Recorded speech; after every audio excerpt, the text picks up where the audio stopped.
Really, I fixed everyone except for myself.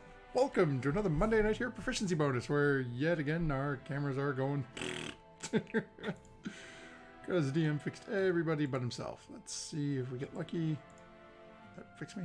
Nope, I'm still slightly cockeyed. So bear with me just a moment, folks, as I adjust my camera here. And yeah, it wouldn't be a Monday Night Proficiency Bonus without some sort of technical issue. So just a second. And we'll say, hey, there we go. Welcome. Sorry about that. My name is Matthew. You're somewhat mind-muddled Dungeon Master for this evening. Before we jump into our tale, a couple of quick shouts. We want to say thanks to our friends at Little Dragon Corp. You can put ! Little Dragon into chat, get a link to their website. As always, don't forget to use the discount code PROBONUS. You get 10% off your order. Basically, it'll cover your shipping, and they ship anywhere in the world. So definitely check them out. You know them, we love them. I show for them before every time, because if I don't, my dice don't seem to love me as much. And then down to the southwest, we have our friends at Cardboard Castle Games. They're located in Evans, Georgia. You can put ! CCG. It'll get you a link to their website. If you happen to be local to them or passing through the area, swing by their brick and mortar location. Let them know that you're a fan of Proficiency Bonus, and you'll net 10% off your order with your purchase with them too. So again, they've got D&D stuff. They've got trading card games like Magic, Yu-Gi-Oh, Pokemon, all that fun stuff. So definitely check them both out. We love them. They've both been huge supporters of the stream, so thank you to both of you out there. And with that, we will jump right into things. Our party has finished their business at Candlekeep, made their way back to their home base. Upon arriving, ran into their benefactor, had a somewhat, I guess I'll say, terse conversation. There was a little bit of tension in the air there, but eventually he called down his mount, a massive green dragon by the name of Cyan Bloodbane, and took off, leaving our party to relax at home before deciding the next leg of their adventure. Lydia had a strange dream, a callback to a former friend of hers from her time sailing long ago, as apparently Fabio has last been left at the city of Orlumber, a city that Lydia has heard mentioned before and had shared with the party that, hey, you know, whatever's going on in Orlumber, last Fabio was there. For a good number of you, you know who Fabio is. Some of you have just heard tale, or had his information written down in notes. There was also a conversation between Murdoch and Sarah's beloved husband. Sarah, eagerly anticipating being able to see her husband again, spent a good portion of the couple of days rest that you've had, or day and a half so far, cooking food that she thinks Albert would enjoy. And during one conversation, I believe Albert specifically requested veal, which seemed to throw Sarah a little bit for a loop. So, but yeah, she has done that. As you can see from our overlay, we are missing Lydia and Sarah currently. Lydia is not feeling well, so won't be joining us tonight. We hope you feel well. Sorry, it's hard for me because the player's name is Sarah. So, Sarah, we hope you feel well. Sarah, our lovely granny halfling stabby person, will be here shortly. Just just a few minutes behind, but we're going to get started. So the story is told to everyone, and we're actually going to turn it a little bit towards Furia at the moment, as now where Furia wasn't here last week, we want to make sure we give Furia a chance here. So Furia, at this point, we'll say, if there is anything that you want to handle, at this point, our adventuring party of Murdoch and Rose and Sarah have sort of made their way back from the infinite staircase. They've dealt with Lydia. Rose is fine.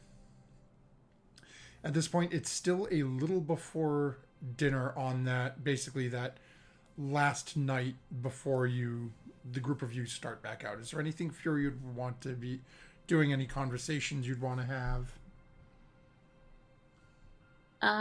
I would eventually, once got settled in, take a look at that portal door with all the locks on it. Oh, okay. And just see if any locks have been added or removed. See what's going on there. Okay, you do see that there is one additional lock that has been added to it. That still has a key. It's basically, picture the stereotypical padlock sitting on it with the key just sitting in the lock hole. Everything else is still, all the other locks that you and the group had basically opened up and looked at and then resealed, all those other locks are still in place. Is Rose around anywhere? Rose, would if I know remember, where she is after at you the got moment? healed, you went down to get some food with everyone, right? Yes. I think we separated. You guys were all sort of just hanging out in the kitchen. Yeah. So as you're down there, as they've gotten healed up, people are starting to come down. Sarah's still off in the corner of the kitchen, just a cartoon, just cloud, just constant pans moving. You're hearing fire. She's just in her own world cooking. Yeah. Eventually, Rose, Murdoch. I think Lydia came down. Art, I'm not sure if you joined everyone at that same time coming down.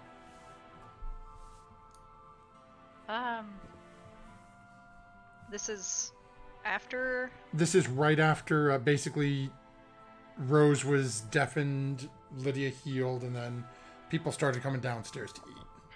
Yes, I would have finished with all of my spells by now.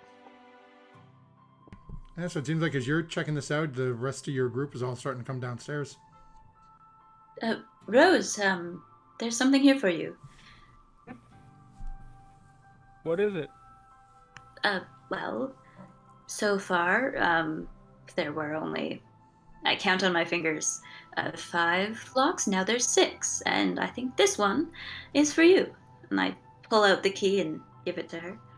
Lock, what is this, like to my room that they just showed me to, or? No, so behind this door is that infamous portal that we pieced together. Oh. Talking about it a little bit yesterday, I believe. But everybody has a key. I think, though, Murdoch doesn't yet. Sarah's still in the kitchen, right? Yeah. Yep. She got Snowmoon's key. So maybe I'll go ask her where she has it and Okay. give it to Murdoch.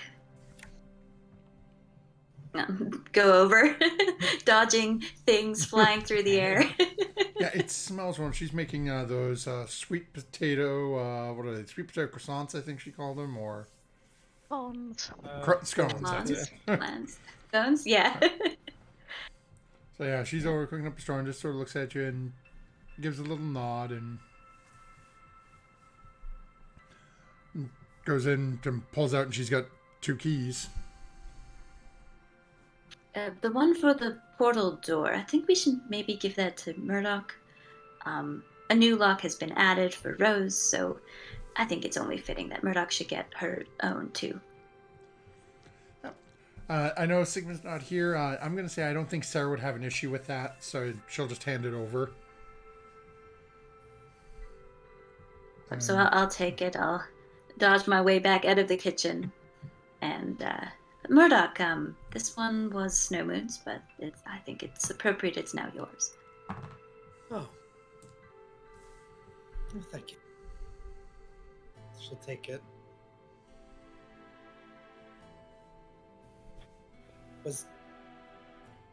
Was he carrying this? I'm assuming so. Sarah had it.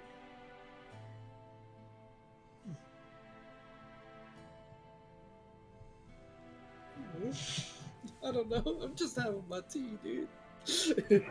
She'll I guess that will go in my inner coat pocket. Thank you. Oh, You're welcome. I'll keep good care of it. Yeah, and I'll sit down and eat with everybody else. It's about all I needed to do. Yeah, so eventually, for those of you who are comfortable with it, Sarah is just putting out trays of food at points. A couple of things that she puts down, you get that very sort of grandmotherly, no, that's not for you, that's for Albert. But beyond that, there's plenty of food being set out for everyone who is interested in eating. Eventually, as the meal and conversation start to come to a close, and the group of you head off to your respective rooms for the evening.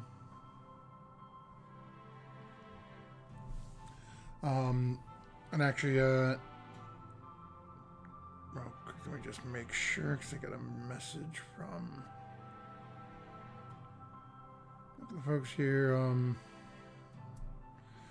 Yeah, so, just for player knowledge, Gaplin, Lydia does make absolutely certain, in case you weren't part of that initial group when she had the conversation about the dream, Lydia does take time to go over and explain everything she saw within the dream to you as well.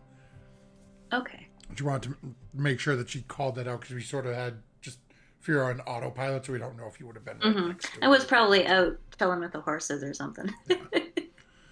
So, yeah, Lydia will take a little bit of time, run through the whole thing with the dream and Orlumber. Murdoch has had a thought. Dylan had a thought, because we did also include Furia, I believe, though we just didn't get to hear Furia's opinion, because we went into the we made a dome, and we were basically like, so we aren't trusting the master of past and present much anymore. That's a very important conversation. That is, thank you. That is something we missed. I Yeah. think I heard part of that. Yeah. Yeah. Fury Murdoch was basically like, would agree and refer to her comment about Neverwinter and bring up that he literally jumped a little bit, like he was surprised I knew that. And it's like, yeah, there's something going on with him that's more than just a pure benefactor. Yeah. So we're doing like, the only thing we can think to do right now is like a malicious compliance thing until we have a grander scope of what's going on. But Murdoch was like, oh, thank God I can stop pretending like I'm totally okay with that guy. I was waiting for you all to get to this point. Also, didn't Lydia say that Fabio was dropped off at Orlumber? That's where the captain lost him? Yes. She did say That's that. another reason to go.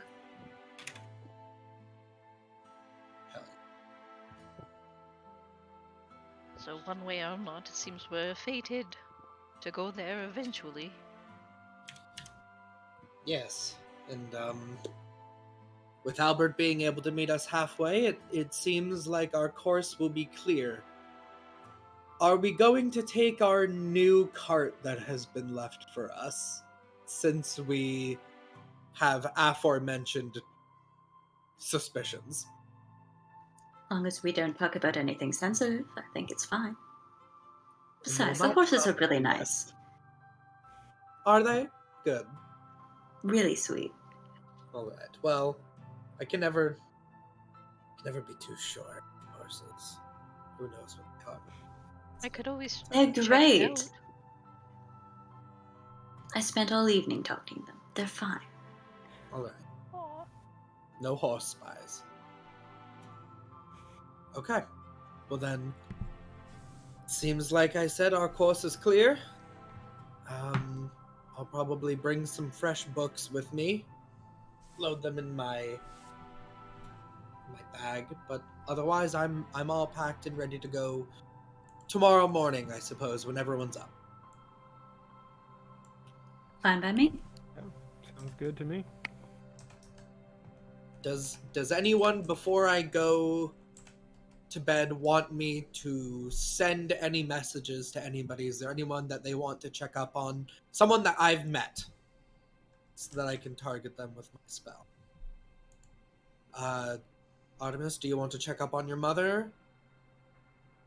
I do. I do have the spell You do as have- well. I didn't know if you had it prepared. You're always talking about preparing them. I don't do that, so I always got it. All No, right. I do have it. I was planning on contacting her tonight before we do head out, and Okay. just to let her know that at least for the time being we're good and safe, and just check up. And I might check in with Delphin again, but probably in a few days going down the road. It seems like if our dragon is flying directly to Neverwinter, it's going to be a little while before it arrives to attempt to wreak havoc. All right. Well, I finished my tea, Sarah. I can clean my own cup. No, it's okay. She's cleaning my cup. Well, if you want to clean my cup, Sarah, that's fine. I'll go up to my room. Okay. So Lydia will head up as well. Right then. I'm going to chat with Mom. And, Okay. Right, they'll toddle off. see you in the morning, and I'll head up as well.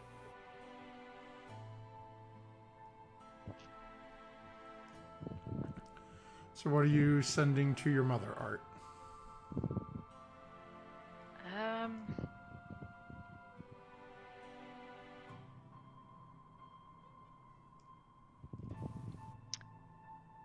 Hi, Mom. Hope you're well. Did you get back yet? I'm doing okay. We're leaving again tomorrow morning.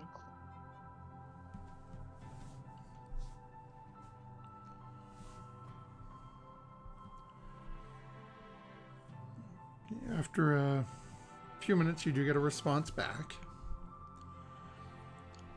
Oh, it's good to hear from you. Doing well, should be there within 2 days. Been speaking with your father this way, at least once a day. We are excited. Be safe. Eee! Oh, yay, okay.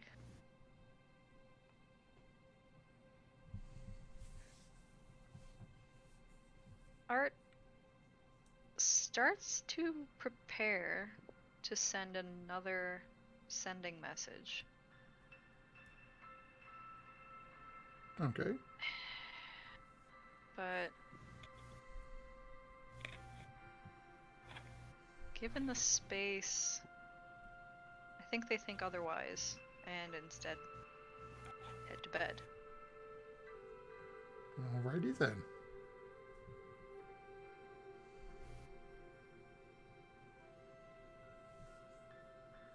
As everyone proceeds to turn in for the evening,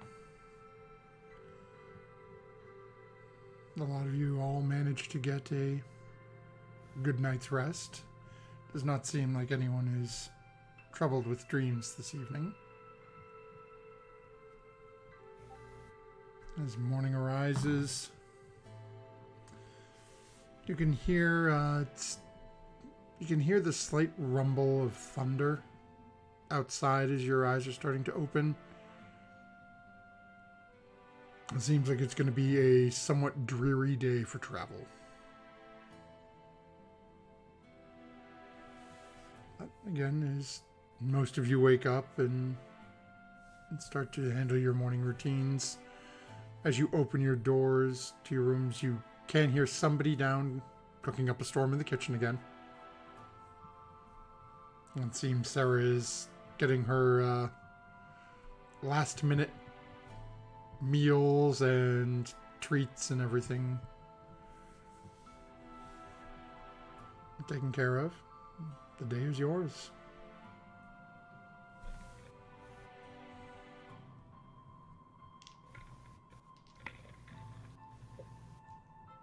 I would probably be if not the first, one of the first people up and just sort of slouching around the the property until everybody else is up and ready to go. Oh, okay. Murdoch is going to, like she said, she's going to just switch out some new books. If there is, because I know the house stocked my room up with books of law. If there is one for the laws of Orlumber, if they have a written code, I'll take that. But she'll just fill up with some books, and also she's going to take her other musical instruments that she normally leaves here. She normally only takes her violin, but I'm gonna take my others and try and slip them into my bag of holding. Sort of like, because you gotta take the dulcimer, so it's kind of like.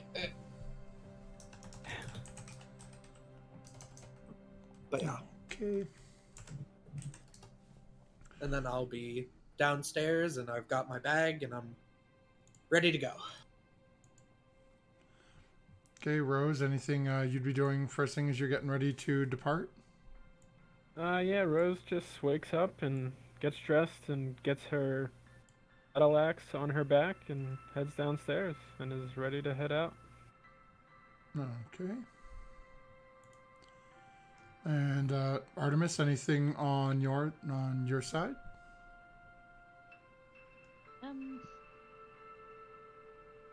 Nothing particularly out of the order. Maybe just packing a couple extra scarves and things, provided the weather, but... Okay. As they head downstairs, though, and they kind of get where everybody else is, we do have, necessary things for healing and the like. Do we? I actually have 8 potions of healing in my potion bag. Wonderful. So That assuages my worries. I can also, if some people would like to hold on to some of those, I'd be happy to part with a few of them. But I've got a whole sling of them. I think I still have one from earlier, so. Says I have 4 in my bag of holding. So I think we're set. Art, do you have one? No. Why don't you take 2 of mine? Okay. Just in case there's an emergency, one for you or one for someone else. Right. So they're just Thank regular potions. You're welcome. Good of you to bring it up. Because I just checked my inventory and I was like, damn, I'm sitting on a lot of potions of healing. I think she bought all of those after she and Snowmoon died. So it was kind of like I think so. So it was kind of like a...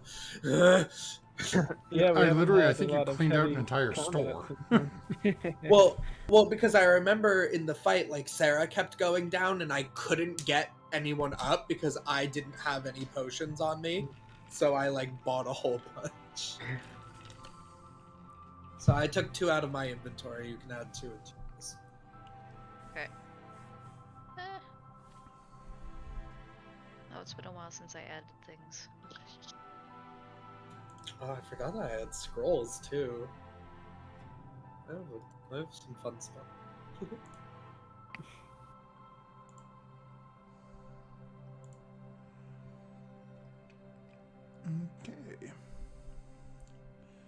So as you are basically getting all of your things together, preparing to head out,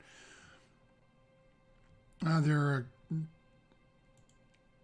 basically you all gather sort of at that front desk area, getting ready to leave, as Lydia's preparing to recast her spells to protect the house.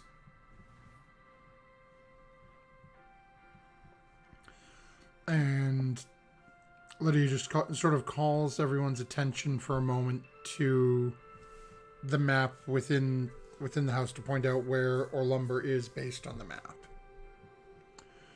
So, again, for those of you who are in Roll20 currently, Our lumber is right over here.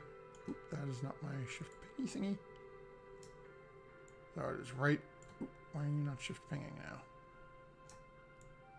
There it Oh, I goes. didn't realize I wasn't It is here. Oops. right next to Trollbark Forest. Is a small island just off to the west of it. So there are a couple of ways that you can attempt to get there. Most of them require sailing or a boat of some manner. So you can travel either back to Baldur's Gate, up to Daggerford, and then charter a boat, or you can just cut through Trollbark Forest and try to make your own way across. If anyone has a plan. Is outside of Daggerford where Molfin's kids were, or where his house was? Yep. Yeah. Molfin's. You ran into Molfin's children when you were looking in his house, which is just north of Daggerford.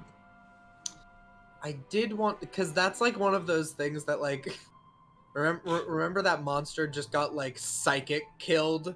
Yep. And it was like, I did kind of want to check on how that situation is going, if you guys are okay with going past it to Daggerford and getting a boat from there and looping back. But I'm also fine if you don't want to do the extra travel.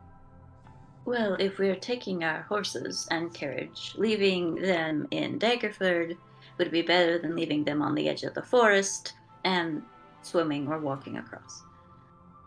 That's a really good point, so that we don't lose another cart immediately or another wagon immediately. Because if you're all Mhm. good with swimming, I could just do a water breathing and we can dive in and go, but I mean, Perhaps I could charm another shark to ride me out there. I you do just have ride on me. I do have water breathing now, so we don't have to worry about me so much anymore. Well, isn't it a group of people? Yes, I believe it works on a group, so you can help everybody out. Wonderful. I mean, But not that we're if friends. we're taking the carriage, then Daggerford checking stuff out. Boat. And get a boat. All right. Wonderful. So then we'll be passing that Dragon Spear Castle again. Love that. If Right, only- I'll get the carriage. Feria, would you mind if I actually come with you? I wanted to see if I can maybe check out the carriage to maybe see if I'll explain to you on the way out. Well, it is magical, but yes, by all means, come on. Right. They'll, I guess, follow out. Oh, okay. Once we're like clear of like the house, like we're outside.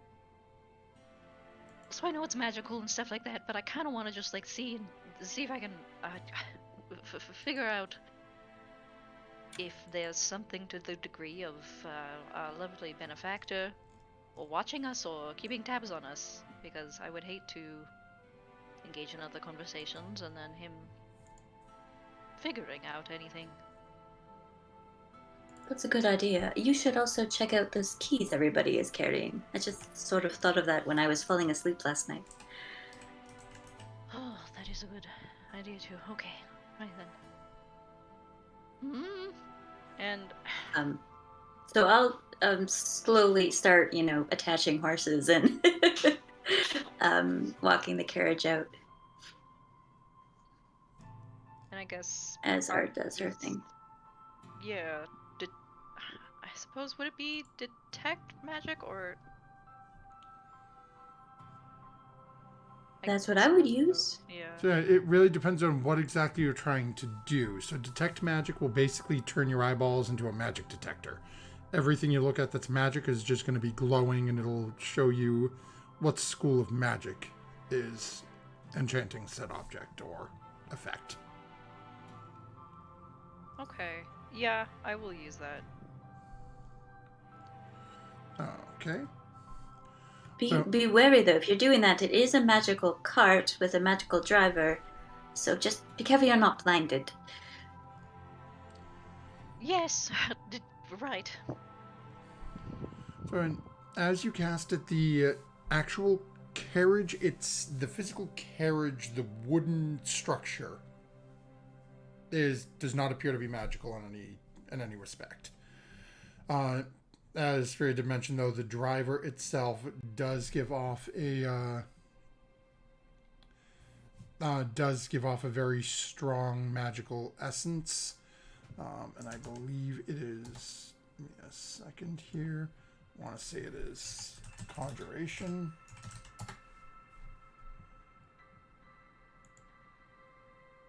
Nope, transmutation.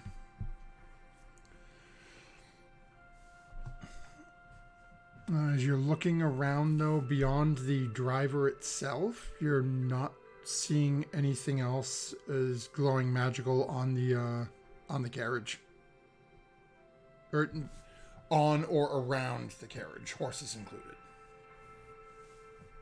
Right. Now that I've cast this, though, would I be able to kind of like take a quick glance over at like the key, or at least the one that I'm. Yeah, so as you look down at the key that you're holding, doesn't seem to be magic, just looks like a key. Satisfying for now, suppose. Right. Everything's well, all right. Within reason, yes. Nothing to be alarmed about. That's nothing- good. I really like these horses. It'd be a shame if they were enchanted. They like look all the way up to their horsey faces. May as well. Not for me, no. Nothing with the keys either. They're quite ordinary, at least. Seems that way. Well, all right. I better get on the road, though. Yes. I'll go collect the others. Tell them we're ready to go. Don't run off.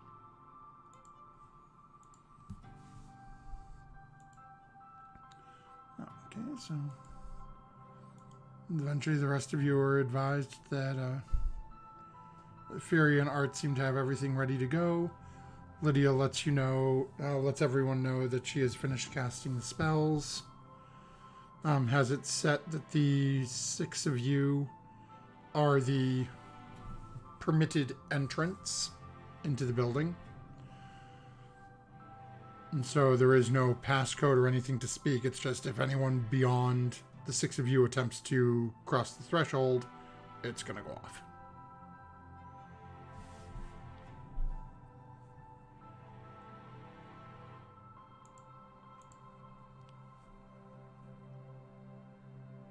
All right, I suppose. Once more. I'll climb up on top again. Okay. Art will climb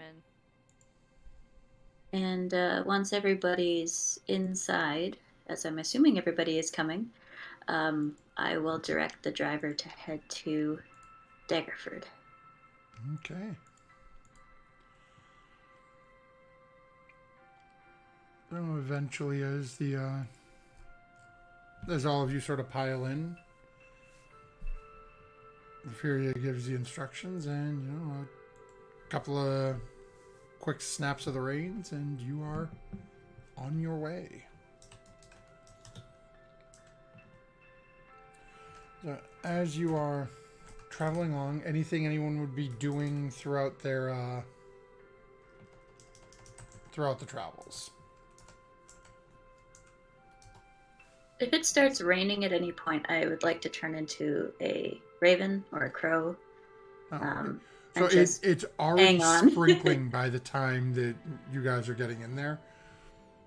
Yeah, and you being outdoors, you would know it's probably going to start coming down a little harder within the next hour or two.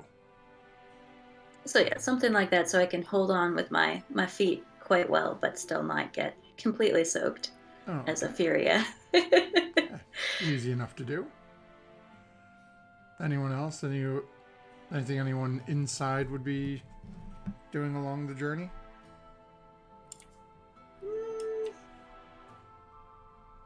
I think unless something pressing comes up, I'm just working on my music. Not playing any, but I'm working on the writing of it that I Okay. put off and on.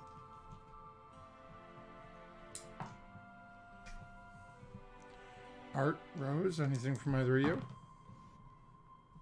Nothing in particular. Maybe just like fiddle around with one of her hand axes just to pass the time.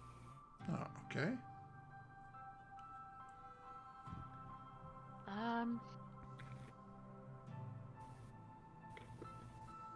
Art's going to, I guess, keep glancing back at the mansion or the home as it kind of gets farther off into the distance. And then they're going to do another sending spell. And they're going to try and contact Melee Bailey. Okay.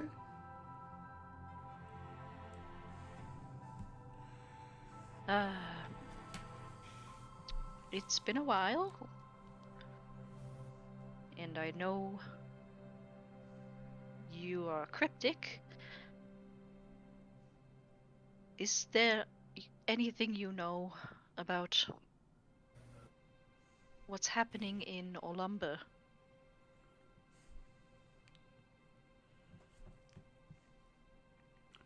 Roll a d20 for me.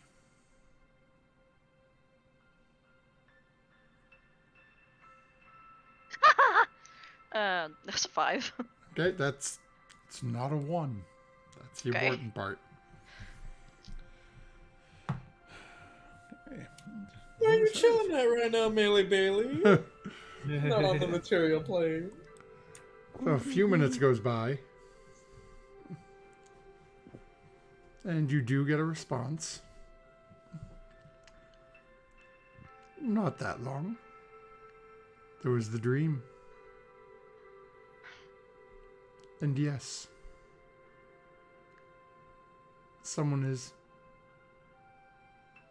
trying to open a door.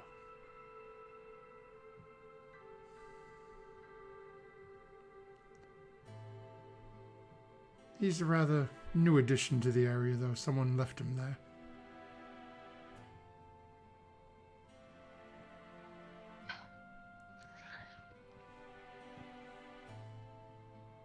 Hope to see you soon.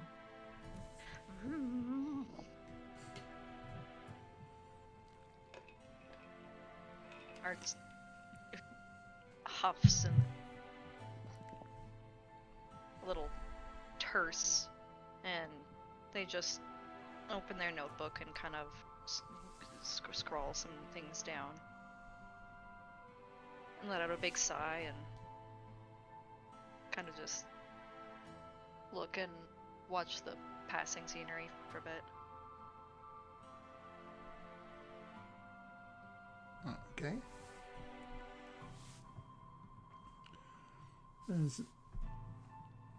As the day continues on, it seems to be... It's one of those days where you'd just rather be home in bed with a cup of tea. It's not like a downpour, it's just a consistent sort of slow, steady rain. Eventually, though, the sun starts to set. As well as you can tell, is with the heavy clouds and rain, it just starts getting darker. And what is the party's plan? Are you going to have the driver just keep going and push through? Or are you going to try to get some rest? I'd turn into myself, I suppose, since probably the inside is now quite packed. with everybody else. It's actually And, not as bad as it was before, because now the only sort of large people you've got Murdoch and Lydia. Everyone else is rather diminutive. well, if it's not as packed and I think I could fit inside, I would flap inside and turn into myself so I don't get, as wet. And well, I'm thinking of pulling over for the evening now that we have that hut thing that Otkin Mist can do. It won't be as wet on the ground. We could take a rest and stop moving for a bit and carry on the morning. I can certainly do that. All right. Prepared at this Yeah, time, so we don't have to worry. I was going to say, if you didn't, I could have Jeeves continue to pilot the cart while we all got a couple rest and shifts, but I like staying dry. And, after moving, you get out and walk on land and you're still moving. And Lydia probably thinks it's just us on sea legs. I don't like it. Well, let's hope for no more flaming goblins running across the landscape. It was quite exciting, though. Perhaps It the did- rain will put him out. It did, right? It did lead on an interesting rabbit hole, though. I'll climb out the window back on top of the carriage. And if I need to make an acrobatics or athletics, I'll do it. But I'll climb back out and start looking around for a good place to camp. So it's not too hard to find a decent spot. It takes you a little bit of time.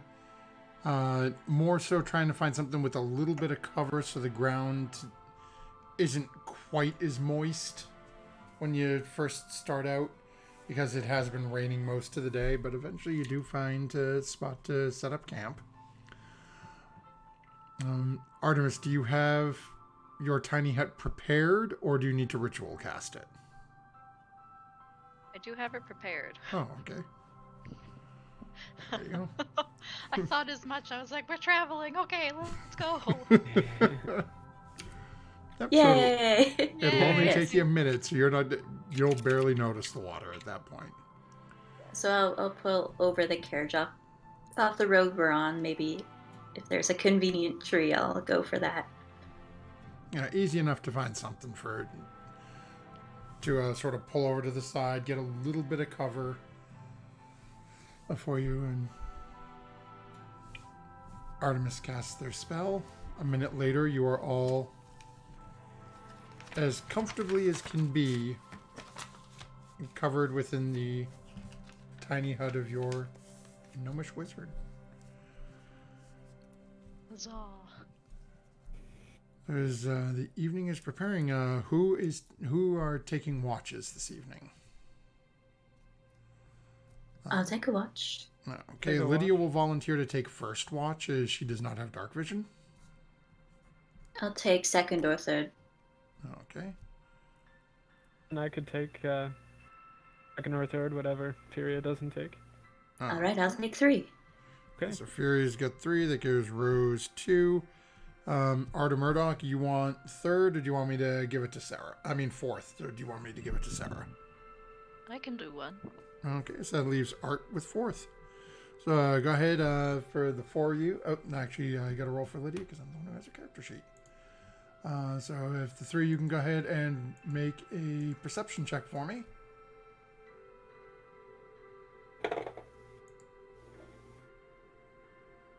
21. Okay, wow, 21 for Roswin.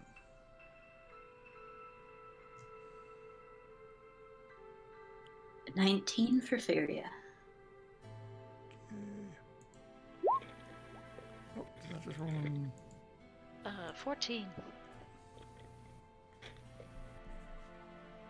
I'm sorry, Fury, what was yours?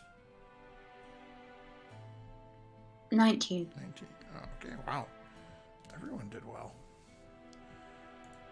Okay, so the evening seems to pass along quickly for those who are sleeping, slightly slower for those during their watch. Night passes without really any issue for any of you. For those, specifically Furia and Art, as you have the later watches, you are noticing the storm seems to be picking up a little bit. Rain is starting to come down a little heavier, the drops are a little larger. Again, from where you are, specifically Art, because you actually can't leave the tiny hut during your watch. So it's a little more entertaining for you as you're looking around. And when you get some of those heavier drops that just sort of hit the hut and then just roll down this... Basically looks like you're sitting under this giant glass bowl. It makes it a little more difficult to see what's going on outside, but...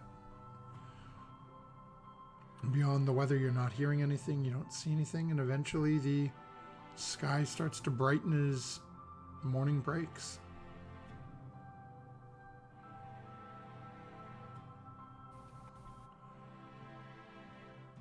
And the next day's travel is upon you. Well, no point sitting around. Let's go. Yeah, let's get moving. Mm-hmm. Well, All right. get moving to sit around all day in the carriage, but hey. Yeah, but Right. Give me a few moments to stretch my legs before we're back in there. I mean, we could still Lydia walk snorts a little and at go that. through the Trollbark Forest. We How far could, did we but get leave it. Just yesterday? About 80 miles. So you are, if we, let me... It's not bad, actually. So if we Road show trip. others, so from roughly where you are a little ways off from the, about 10 miles from the Borsker Bridge crossing. And then again, assuming the weather stays like this, again, ballpark is about 380 miles.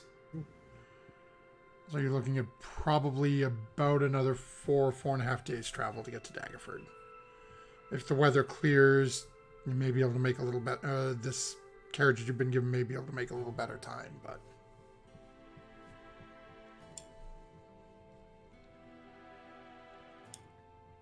I pop a good berry and hop back on the cart. Anybody else want a good berry? I put it in my tea.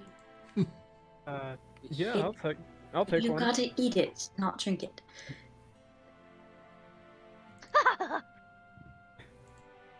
Yes, that would be lovely if you have.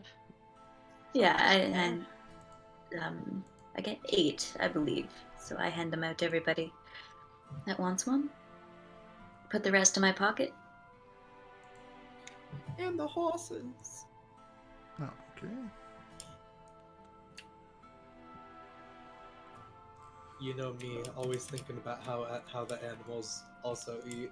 There's plenty of grass right here. They're fine.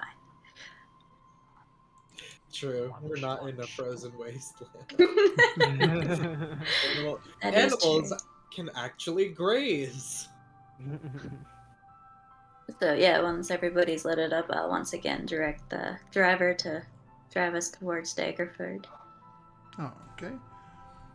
So easy enough as you take off. Again, the weather is a little rough, but nothing too horrible. As it just seems to be another just overcast, dreary, rainy day.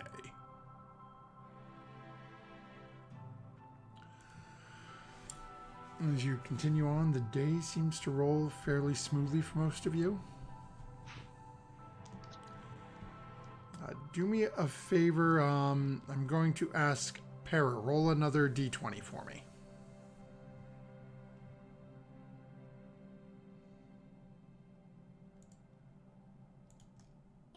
$17. Okay.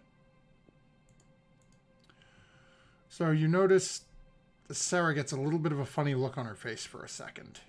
Seems to pass, though.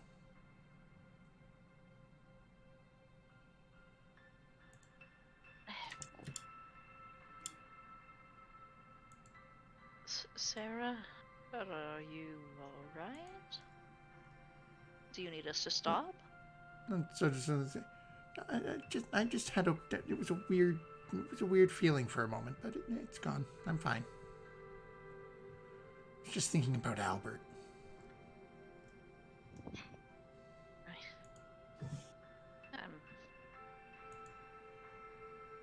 Murdoch? Yes, I am also sitting here. You don't suppose we could maybe brush up on the, Infernal! Yes, we can. Where did I leave off? What were we working on? We got, like, introductions and some basic sentences. Oh, A little bit of grammar, but not too much. okay. Let's see. I go back into my plethora of books that I have in my bag. And what I'll probably now start doing is I will speak, and I'm also going to have you practice the script, which I know is going to be annoying because we're on a carriage, but we do a lot of writing, so I figure you have a steadier hand than most. You would think so. My father said I could have been a doctor with the handwriting I have, but it wasn't in the cards, I say. At first, I see, because if they say you could be a surgeon, then that means you have very, very good fine motor skills. But if it's just a doctor, no. No. But yes, we'll work on that. That's great. And Thank if you. anyone else picks up a little bit of Infernal, since we're all in close proximity, that's honestly just beneficial for everybody to know this language. With what we deal with. Mm-hmm. And no, you can't borrow my pair of earplugs. They're mine. Duly noted. You gotta get in the back of the throat, Artemis. Wonderful. Hurts. Artemis, do me a favor. Go ahead and make an intelligence check for me. Am I assisting? Oh, yes. Where you have assistance, you do have advantage on this. What heck, sorry? Intelligence. Uh... See how well you are picking up on. 25? Jesus. Polyglot. Yeah, you are. You are this. getting pretty good with this. You are. I'll say you are more competent at this point than like a high school level. Like to put it in real word, think high school level Spanish, where you have that sort of halting conversation where you hear it, but you have to think. Okay, they said this. Translate it into my language. Okay, here's what I want to say. Translate it back, and then you can say it. Yeah. So there's still going to be some sort of. You'll miss some of the more. I guess what's the word I'm looking for? Like slang phrases, things that people use conversationally. But you're probably a good 70% of the way to formally trained in this language. But What's up, demons? awesome. Cool. Awesome. We can continue working that on further travel too. Yay.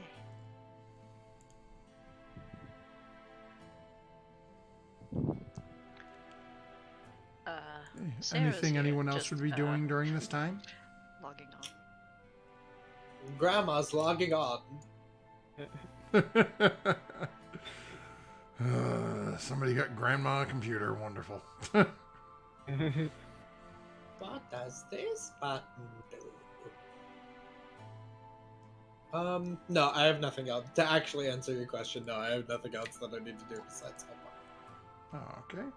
Rose, what about you?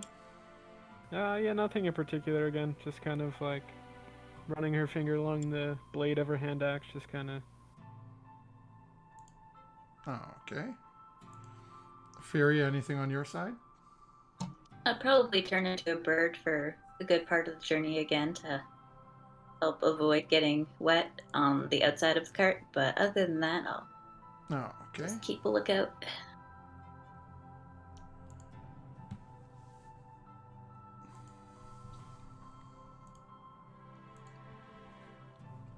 So go ahead and make a perception check for me, Furia. All right.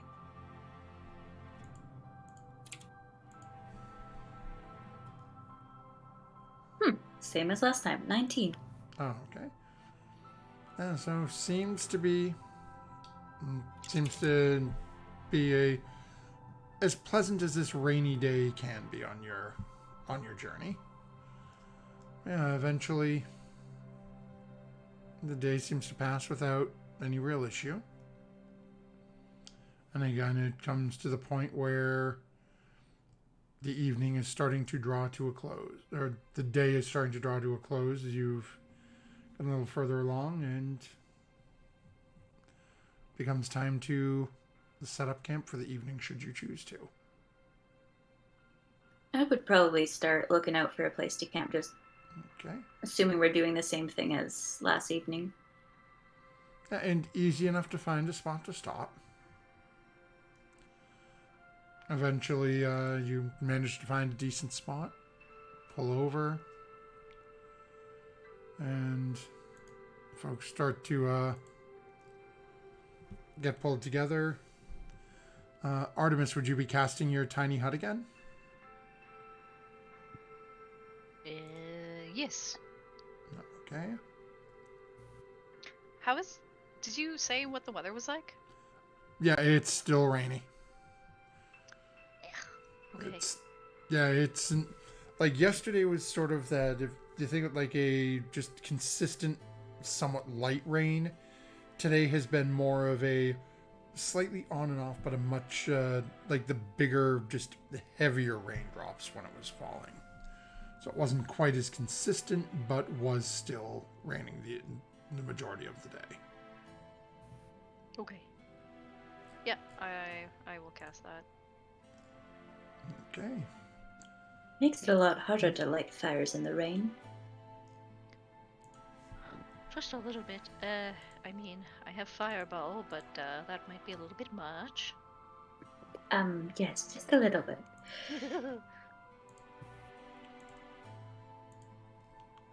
And eventually, as the group of you get everything, as you get your camp set up for the evening, who would be taking watches on this second night's journey? I would do a third watch again.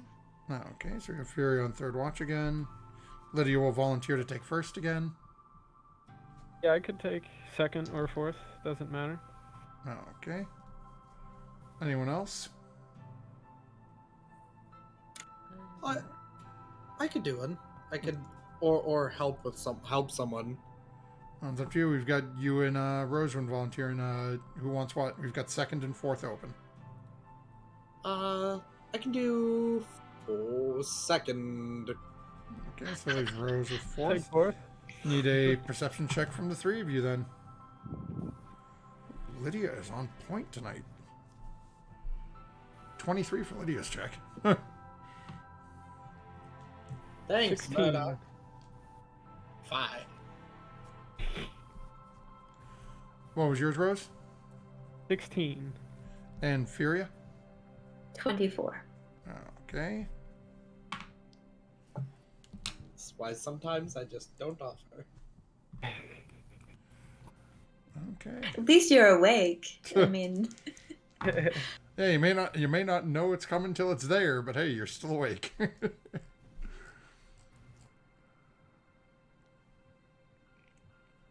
So, night seems to pass, at least for a few of you, quite smoothly. Lydia Murdoch, it passes without any real issue or anything. Furia, as you get about halfway through your watch, you start hearing a frog. It's much more bassy than what you're used to, though.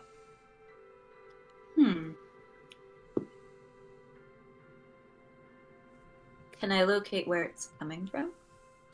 Or is it too bass for that?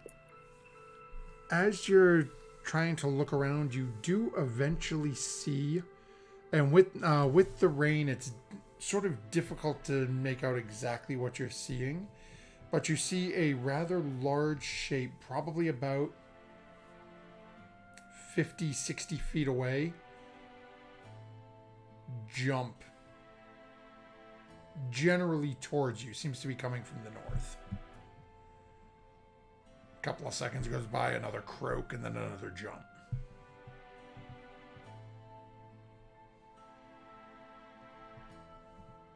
I sort of look at it just to make sure, like, I don't think I've seen a aggressive being this size. This weird, it doesn't usually equate with amphibians and aggressive Teferia. They're usually pretty nice to her. So she just sort of stares in shock for a little bit, making sure this frog is coming towards her, and then moves off to the side of the camp and lights produce flame just to try to see if it will divert towards her or not. So as you sort of move and you're watching, with the produced flame, it actually helps, and the light travels out a little further. You can see this rock. It looks to just be moves out that now is turned towards you a little more, seeing this new source of light. And as it leaps towards you, you can see there is something on the back of it. It appears something is riding on the back of this creature. Is it like gnome sized, or is it like more like It looks to be. It looks to be smaller, like something akin to the size of like a gnome or a goblin. Oh god, if it's another flaming goblin, I swear. Well, they're not on fire yet, so. Yeah.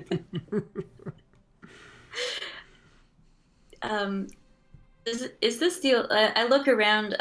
Do I see any other ones, or is this seem to be the only one? As you look around, it seems to be the only one you're seeing right now.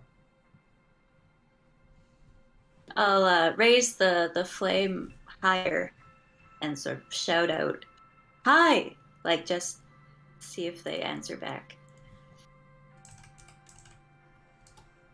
I don't speak goblin if it is a goblin. No, it is not. It is not a goblin. As you call out high and raise the flame, you watch as this large amphibian stops for a second, looks over, and you can see it. Like, it leans its head back a little, as much as it can, like trying to turn. And then after a couple of seconds, you watch as it sort of puts its legs down, and then leaps 25 feet and lands probably about 10, 15 feet in front of you.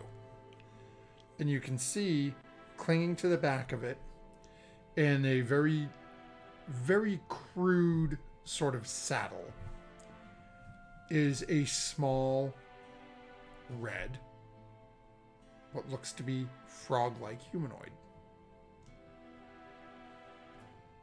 I believe we've seen. No, it's not a grung, is it? It is. Fury has Player never seen a knowledge. grung. It is in Fury fact has a never grog. seen it. Yeah, it's just checking. Beasts Furia has seen. Grung, not one of those. Yeah, Furia would not know. So I'm sort of like, what is that thing? Is that just like a smaller frog riding a frog? she's a little confused.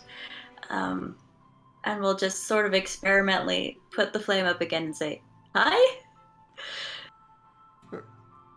As you do that, after a couple moments, you watch as the grung looks at you and go ahead and make an insight check. All right.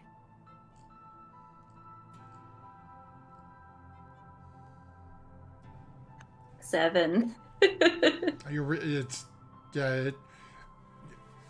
you know, amphibians. This thing isn't really in your wheelhouse, and as you're holding the flame up, you watch as its eyes look at that, then look at you, back up at that, and it holds up its hand and goes and creates a small little mote of flame in it. Then looks back at you and matches you in holding it up. Then sort of cocks its head and starts. You hear a bunch of like little quick, almost croaks and ribbits out of its throat as it's apparently trying to communicate. Fury regrets not preparing Speak with Animals because she thinks it might help, but she doesn't have that at the moment. Sighs, and tentatively starts walking a little closer, like a step at a time, sort of holding the flame up, torch-like, I guess. Just seeing what this creature will do, but walking back towards our camp. Okay. It sort of watches you for a couple of moments, and you can see as you're walking, the toad that it's riding on just sort of almost is hopping in place, is just sort of turning to keep you in front of it. A little one on its back, just holding the flame again. As you move your hand slightly, it's sort of mirroring you. And then you start walking back to the camp. It doesn't seem to be approaching or moving any further. It's just sort of watching. So, yeah, I'll get back to camp. I don't know. We don't really have tent posts. We just have the tiny hut. So, if there's a tree nearby, I'll sort of just lean against it. Or crouch down by our, I'm assuming, almost out fire at this point. Just keep watching it, but not be aggressive in any way. But I'll still have my produce flame out. Okay. If I need to cast it again, I will. It ends up watching. It's basically, it sits there for probably a good hour. As you sat there, and as your flame goes out, and it goes out when you recast, it seems to be just mirroring along with you anytime that flame comes out. In that couple of moments when the flame does go out, and you sort of lose sight of it for a moment, when you recast it, it's still in that exact same position, and after a little while, it just seems to get bored of observing you. And then you watch as it, again, just sort of bloop, bloop, and then it starts hopping along on its way. Fight averted. You don't have to fight everything. I just sort of say to the air.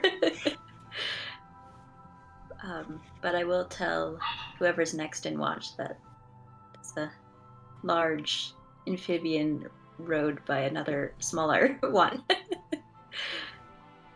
I believe I'm on second watch, so... That was third. That was third. Yeah, You're so third. Last one is Rose now. Right, first was Okay. Lydia. Yeah. Sorry. Yeah, Never mind, it's Rose. Yeah, so I'm just kind of waking up like, oh, just business as usual, Furia? There was a very big frog ridden by a red, smaller frog that could do magic, I think. We hung out for about an hour. They got bored, they left.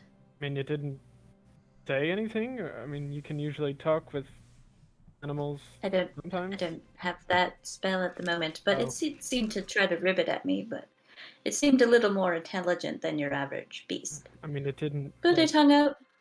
No, it didn't go to attack. I mean, it was hopping toward us, but it was probably just curious. Alright, I guess I'll keep my eyes open and see if it comes back our way. I'll still be awake. I'll just be over there. I'll leave the watching to you.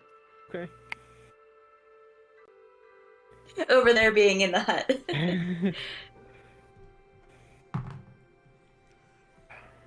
That is Fears. Your watch is coming in, and Rose, as you're starting up, you do see that the sun is barely starting to peek through the clouds as the sun starts to rise the next morning. Seems like today is going to be a slightly nicer day. It's still a little bit overcast, but the rain seems to be stopping, and you can see the sun is sort of pushing its way through the clouds.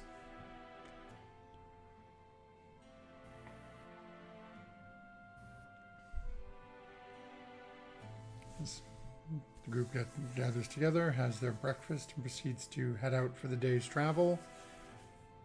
Anything anyone would be doing? And at this point, I will say the remainder of your travel through to Daggerford is you don't have anything else that's going to be occurring on this end. Is there anything anyone would want to do, or do you want to just move forward to arriving at Daggerford? I mug 3 passerby on the road with the approval of the party. I would be on top of the carriage every day, just to keep an eye out, make sure we're going where we need to, and, make sure we're not going to drive into any holes or anything like that.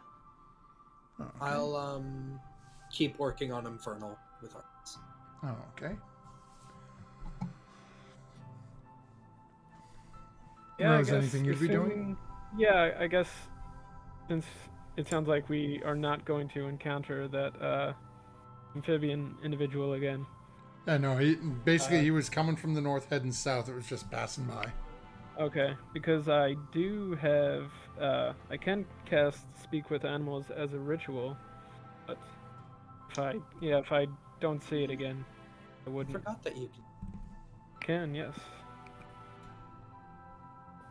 Yeah, in that case, since we don't see it again, no, nothing in particular. Okay. And it sounds like, Art, you're going to be working with Murdoch on Infernal. Yes. Okay, so go ahead and I need 2 more intelligence checks from you. Again, both with Okay. advantage.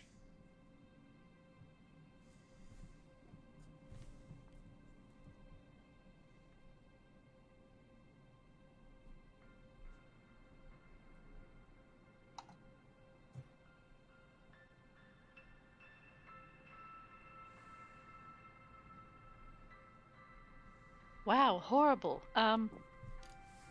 Even with advantage. Oh no.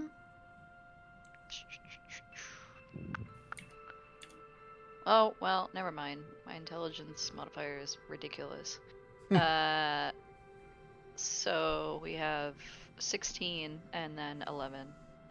Okay. So it's going through the next few days. You don't pick up a whole lot more. You're still at that same sort of comfort level with it. It's just potentially you're not sure if it's just being cramped in the carriage for so long, or just trying to sort of pound through it so much in a short go. So you don't pick up anything new, but you are still at that same sort of competency level. You think it's going to take you just a little bit longer, though. Okay. But with that being said, it is about midday as you start approaching the gates of Daggerford. And given the time, that is where we will take our break this evening. This is a few minutes before 9:30. I know we're a few minutes late starting this evening. We do apologize for that.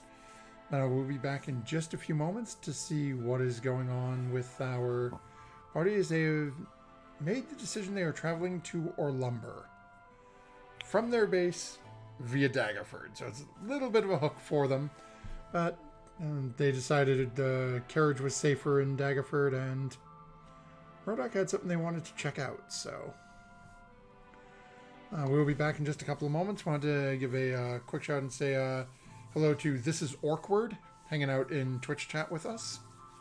Thanks for stopping by. Wonderful Don't go anywhere. name. We will be back shortly to find out where our party's heading to next, or what they're doing now that they're back in the city. Don't go anywhere, folks.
Welcome back, everyone. Let me fix one of our cameras here, and we now have our resident Stabby Granny with us.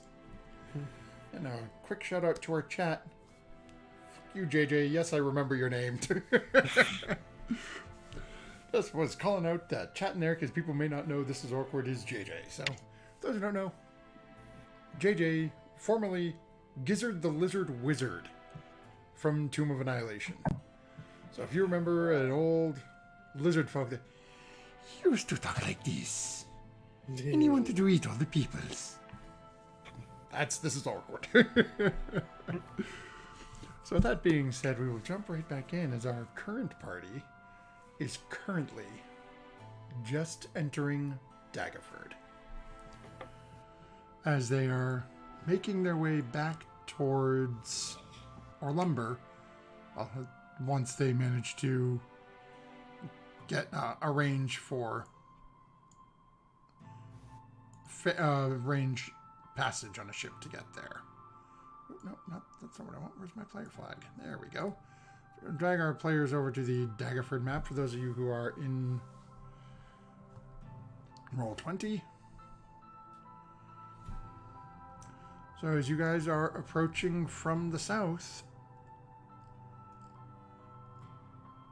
and eventually it takes you a little bit to get to Daggerford from the south, just because of the river. So a little bit of work to be done to cross over to get there. But eventually you arrive.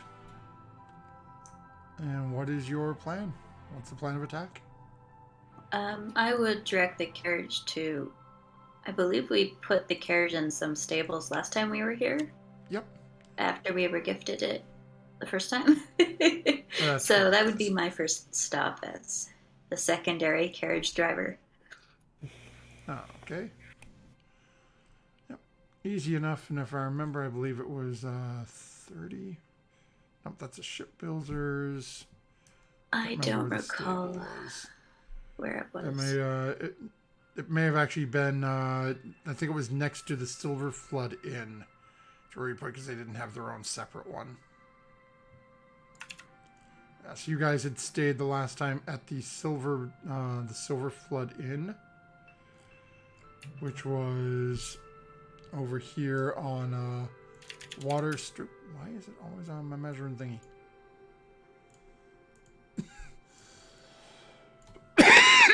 Which is on Water Street and Cloth Alley. Okay. Easy enough to get to the stables over there and have them house it for you again. How long are you going to ask them to house it for? Hey guys, how long are we going to be here? A day?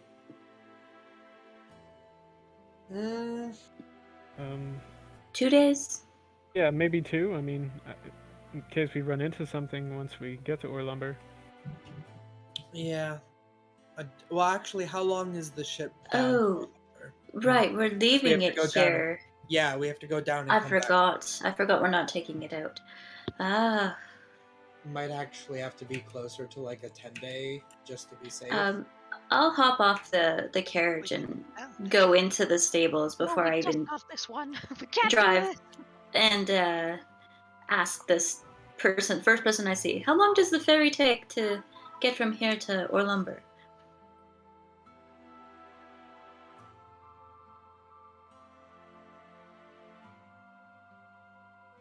You're muted. Thank you. What else is new? He thinks for a little bit of time and says, I'd say half a 10-day. I should be able to get you there. All right. I'll head back out. Well, he says it takes half a 10-day. So just to get there. So just to get there, we'll have to get back. That would be another, well, 1 10-day of travel. I don't know what the problem is there. So 2 10-day? Yeah, I think that sounds pretty good. Yeah, because we don't know what we're gonna run into. If we leave here immediately, Okay. well, tomorrow, make a quick stop. Gives us a bit of time to solve problems. Yeah. Seems adequate. I like that. I agree. So I'll go back in. Well, pull the carriage up closer, and I'll tell the person there. Well, I'd like to board for 2:10 day, and if it goes any over, we will be definitely good to pay any excess fees when we get back. And go ahead and make a persuasion check. All right, as I dig out handfuls of gold from my bag of holding.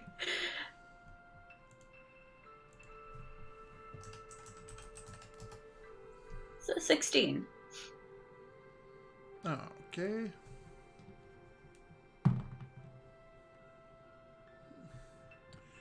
So he gives you a little bit of a up and down and says, I suppose. And as he looks up and gives you a little bit of math and give me 4 gold. 4 gold. All right, and I'll count out 5 gold and give him the stack. Oh, okay. Thank you. You're welcome. I'll hop off and... All right, everybody. Yogi. I jump out and. Ooh, all right. And they kind of like stretch their legs. Hop off. Take my bags. Yeah, I'll hop off as well. All my weapons on my back and hip. Okay. Little armory. I'm just imagining this clown car unloading all these weaponized people. Guys, just like, wow, they just keep coming, huh?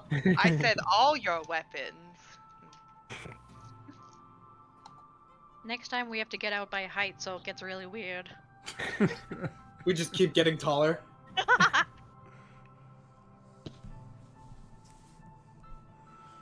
Eventually, you're all out. And day is yours. You are just north of the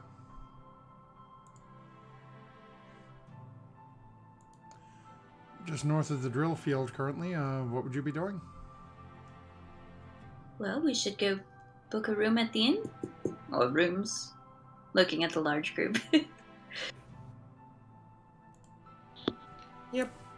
All of the standard fare, I suppose.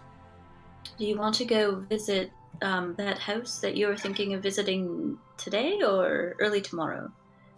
I do want to go visit. I don't know whether it's better to go now or early in the morning, because the children didn't live there. It was the parents' house, and they only seemed to visit now and then to see if anything changed. I'm assuming after this much time they might not even go anymore. I might actually rather just ask after those children in town first. Well, maybe we should let Lydia do her magic down at the port and see if she can get us a deal on a ship. All right. And when it leaves, then we might know better. Have a better idea. And I suppose while she does that, I could do a quick walk around and ask after those kids and see if anyone's seen them or anything like that. Sarah? No bears, okay? Okay, this is the place with the bear. Okay. And the lion.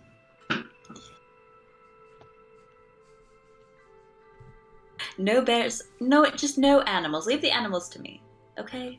And Rose. Rose can do bears too, but...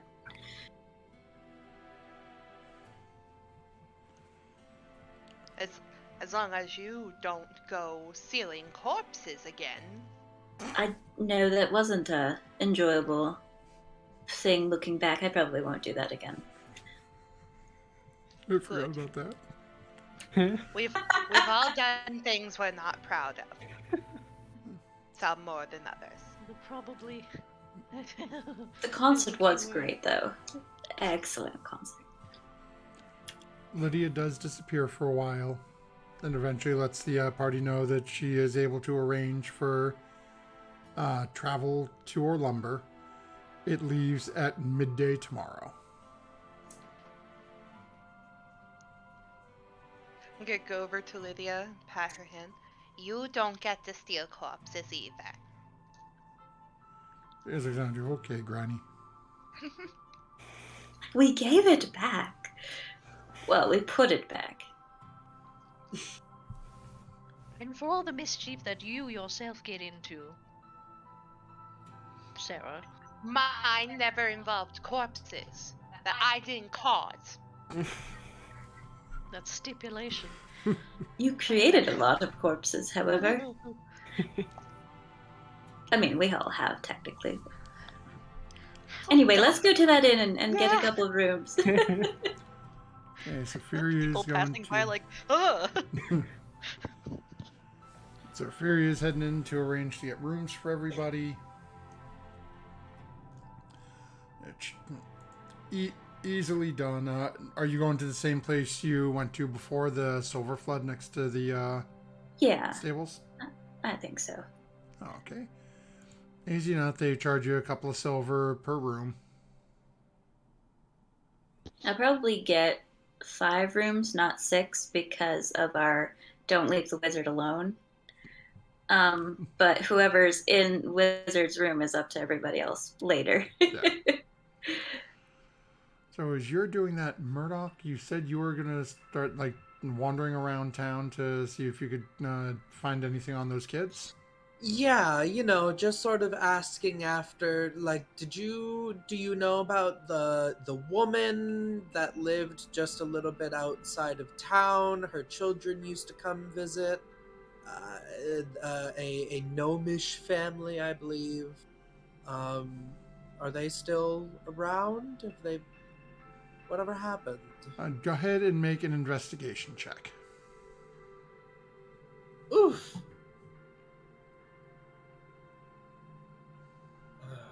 8. Oh, okay. Oh, wait. I have in my inventory, because I wrote it down a couple sessions ago, chat gave me an advantage. So I'm going to use it, because I wrote it Okay. down.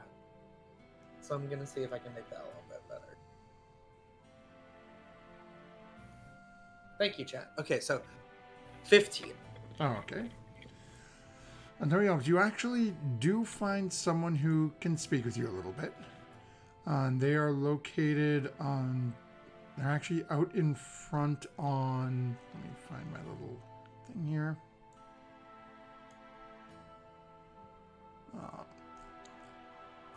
You find them... it's actually along Horse... Oh, God, I always have the measuring thing. It's along Horseway. You find them right down in this area. Let me actually shipping it. Mm-hmm. And as you start to mention that you're asking about these kids at first, they seem really interested. And then you mention a gnomish family, and you watch all color in the face sort of drain. Have I said some sort of faux pas? And they gesture towards the drill field. And as you sort of take a couple of steps down towards the drill field and look, there is a massive statue of a gnome. Right. Pointing off in the air with a very angry look to its eyes, heavily shrouded. And they look and say,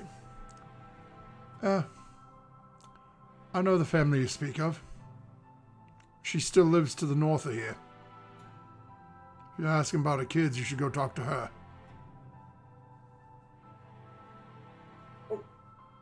I understand. Yes, I know that she's a little bit outside of town, but I did not believe that the children lived with her, that they came to visit. Have they been seen at all in town recently?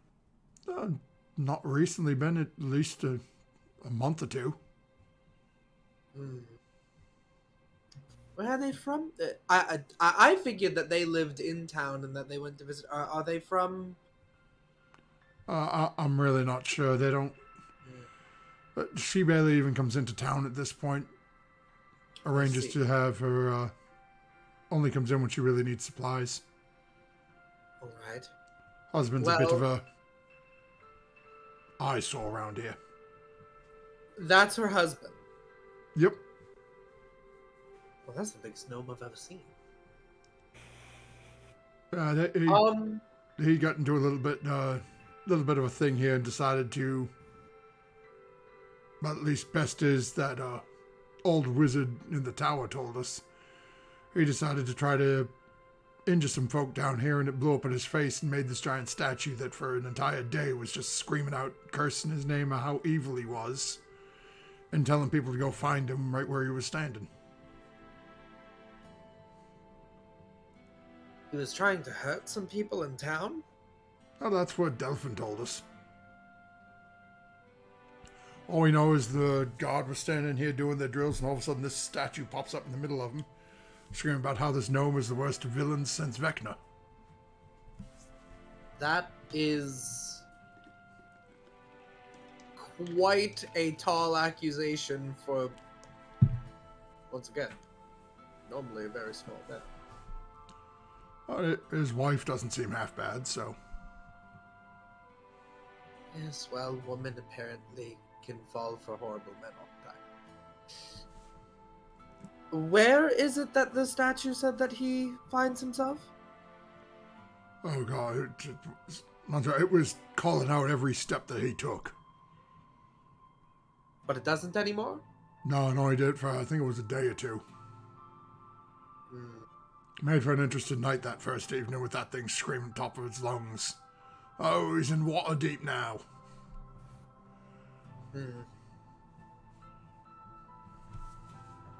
Thank you so much for your helpful information and taking the time out of your day. Here, why don't you, gosh, actually, does Murdoch? I do have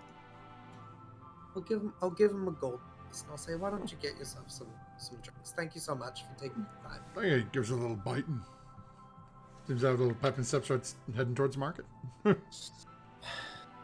And I just sort of fold my arms and I look up at this statue. West things Vecna.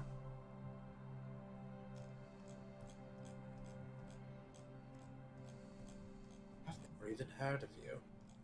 And I turn and I go back to the rest of the party.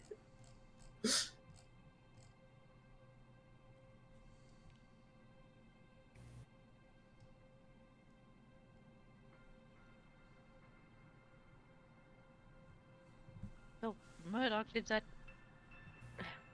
clear up anything that you were looking for? As far as anyone in town is concerned, the woman is still living perfectly fine outside the town. But the children also haven't come to visit in well over a month. And apparently that giant statue is their father, of which they spoke so highly of. The statue also didn't care to speak very highly of him either. Oh gosh. Alright then. It really seems like the situation has just sort of fizzled out. Or been resolved, I suppose, in the time that we've been gone, but maybe I will still take a quick walk up. We said that the ship is leaving midday? Yes. Yes, tomorrow. Tomorrow.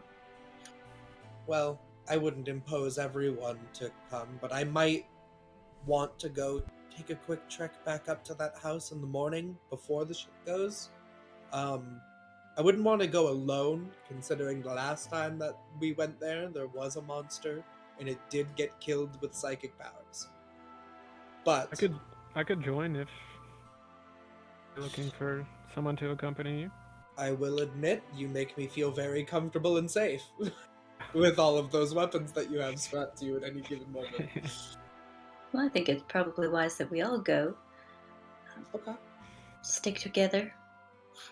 Yes, something to be said about splitting up, and apparently I am not going to be alone in my room tonight, so that'll be good. I won't get into any more trouble. Or trouble won't find you, hopefully. Yeah. Next time we're in Waterdeep, I might ask after this gentleman. Because apparently he's quite infamous. I wonder, are those the same people that Little One was telling me about in Candlekeep? Said this group that tracked the blue dragon and slayed it. They had family there in Waterdeep.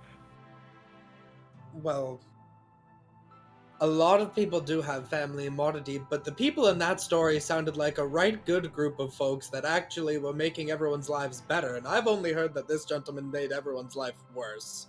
So I would not think that they're associated in any way.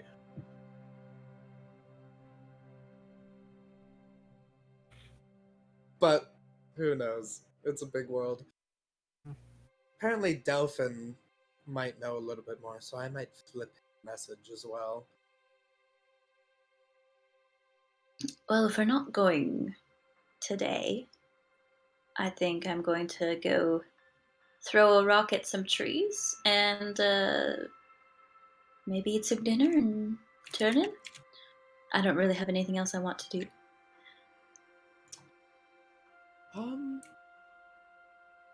Well, there was one we can turn in, but there was something that I did actually with Rose. Rose. Yeah. So you're very martially. I'm very studious in the sense of books and language and law, and I know a little bit of martial ability. I have blades and the sort, but I think as things are escalating, I don't think that I'll always be able to avoid fighting as much as I like to. And I was just wondering, how well are you at the proper use of a shield? Oh, I do have a shield. I usually don't use it since I need two hands to wield my axe, but I'm certainly comfortable with the shield. Oh, and what? You want to learn? I was thinking, since it seemed that we actually sparred well with each other when we were working on that martial handbook. I noticed that I can take a few hits, but I'd like to take a few less, especially in my age. So I think it's about time that I broadened my my war knowledge just a bit. Sure. Yeah, I could definitely do that. But Do you have something to stay fit? Yeah. Do you have your own shield, or maybe there's someplace in town we could buy one?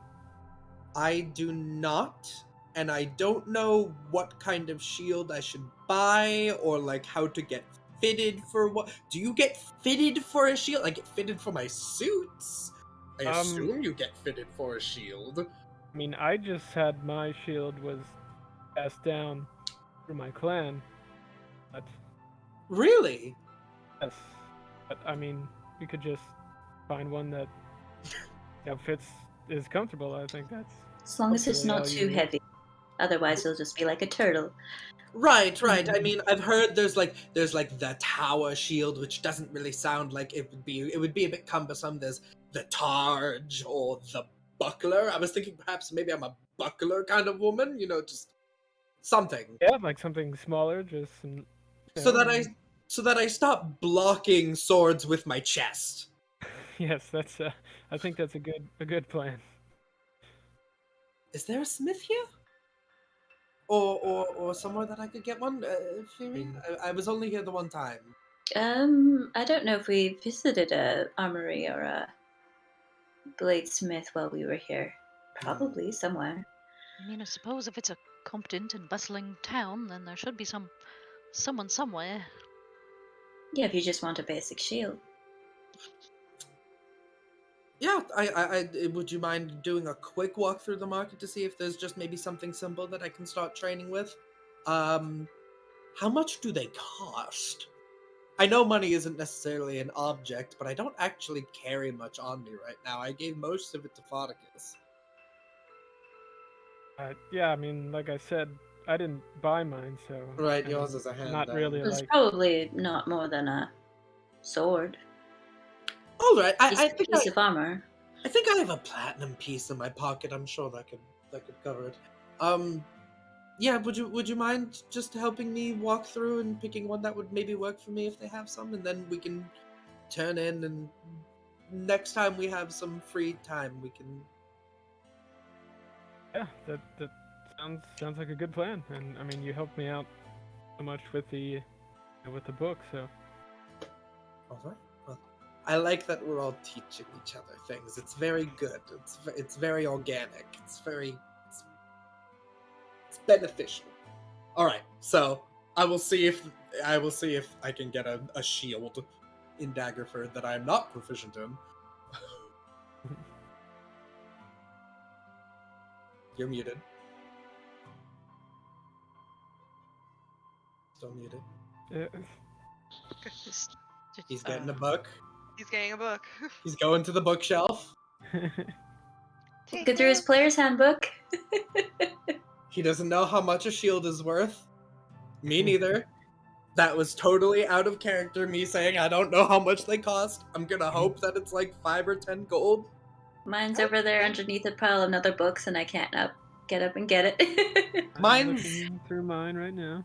Mine's like right there, but I don't want to disturb all my minis, so it's just there to look. They're sleeping. The minis! They're sleeping! 144.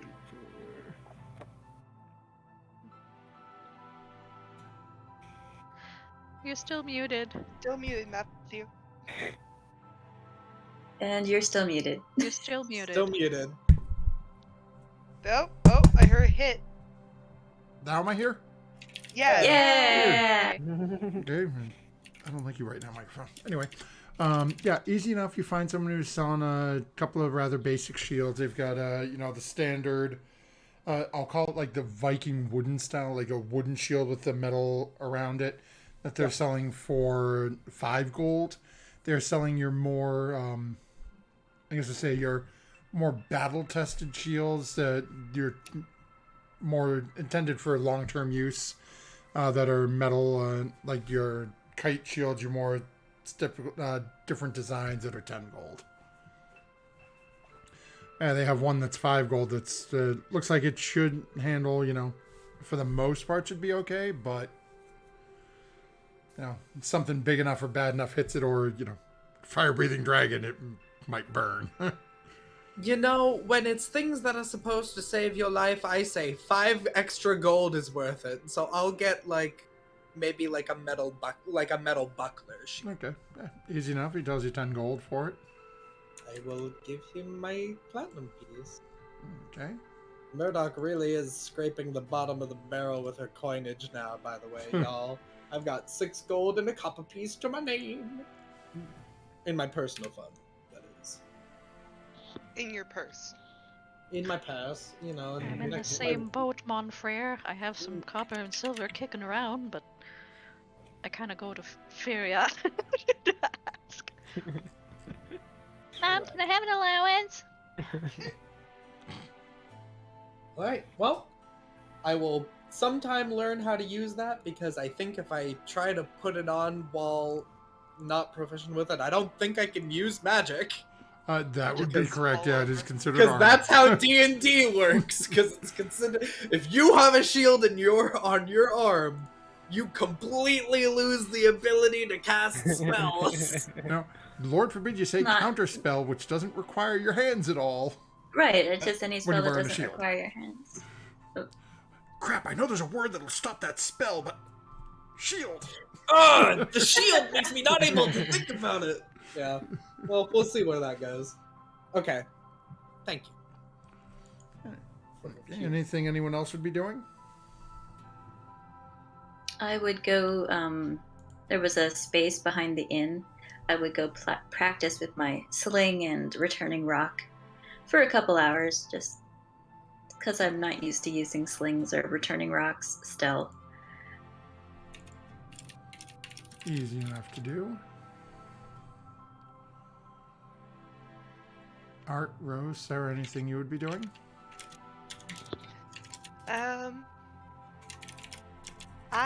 I would like to go with Furia to use her rock, and I'm going to suggest we do a little skeet shooting, and I pull out my crossbow and cock it.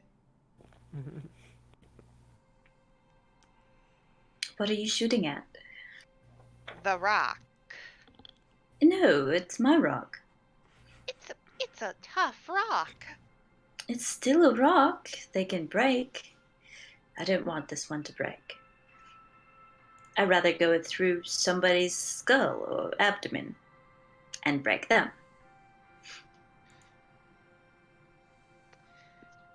That's why I was practicing, so I can aim with my sling.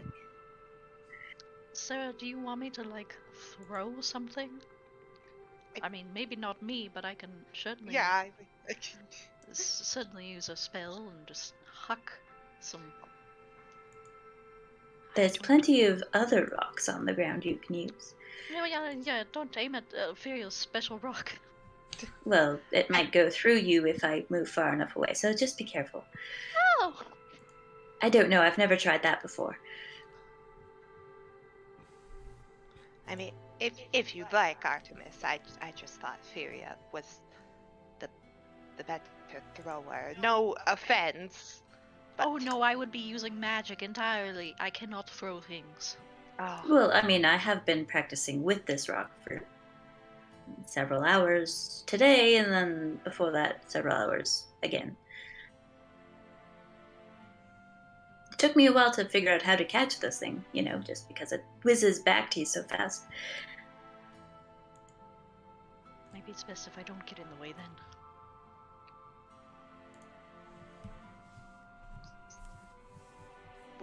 Would anyone like to throw a rock for me?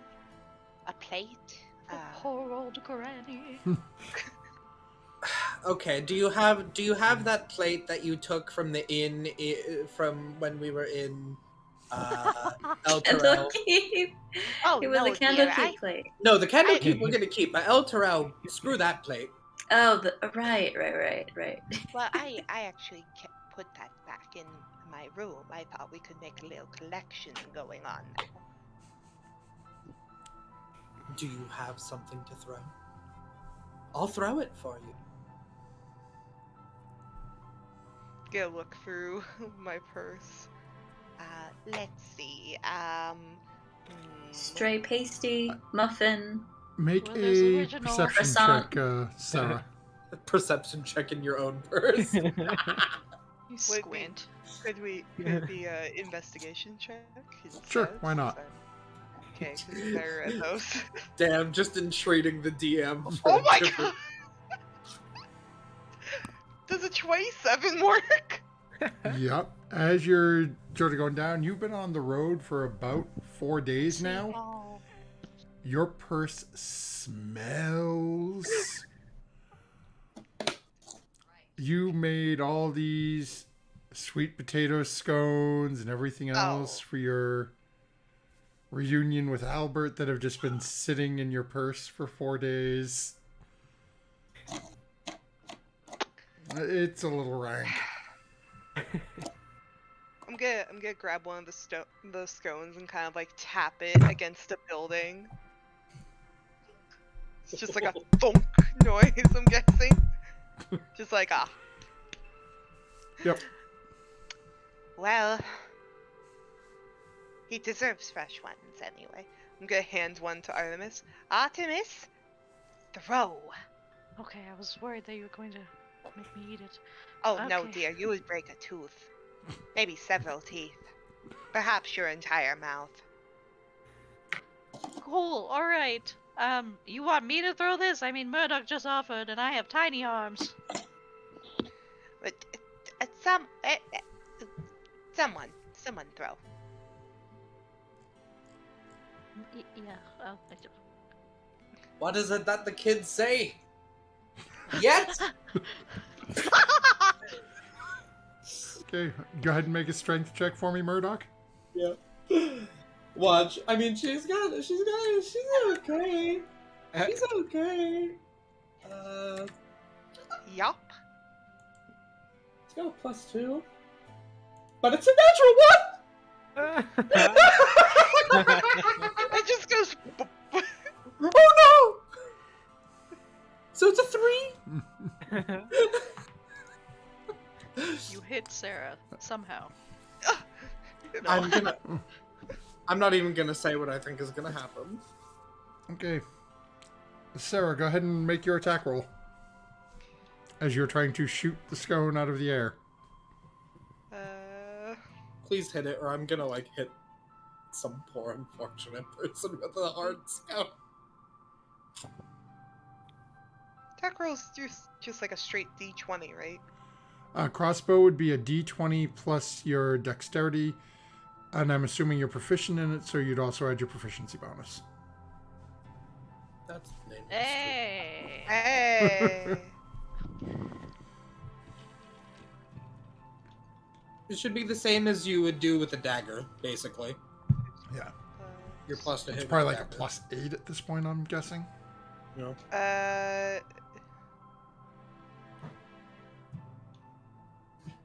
+6 +3s. Okay, so what'd you roll? 24. So, as Murdoch goes to throw this, and just looking over at you, and you're got the crossbow sort of pointed at Murdoch's hand, waiting for it to move, you see Murdoch seems to panic just a little and just pegs this thing into the ground. It hits a stone and pops up. As it pops up, you... And it would have gone right through it had it been fresh. At this point, it just sort of, you watch as the bolt hits it and embeds itself maybe about 1/4 of an inch into it. And then the two of them just sort of fall haphazardly down to the ground. Oh, I did it! I'm gonna go over and, like, pull my bolt out of the, scone, because those are expensive. You do notice the tip of the bolt is a little messed up now. It did pierce it, but it's not exactly as pointy as it once was. Yeah, but flesh is also softer than a scone, so... This scone. Yeah. I guess I would argue I that don't point, like- but I trust Sarah would know better which a knife goes through easier, a scone or a person. I don't like that it probably is true, but, like, it probably is true. Yeah. And if anything, I can just cover this in poison and just directly stab it into something. Throw another! So, as you all continue to your different trick shots and through the afternoon, eventually,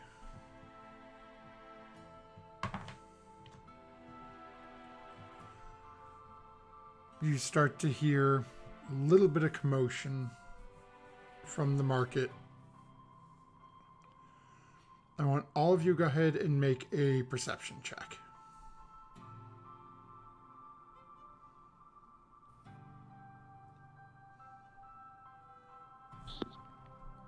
— 17. 20. Oh, that's a 1. 17. Oh no. 26. Oh. Okay. Let's see what Lydia. Rose is really in the moment.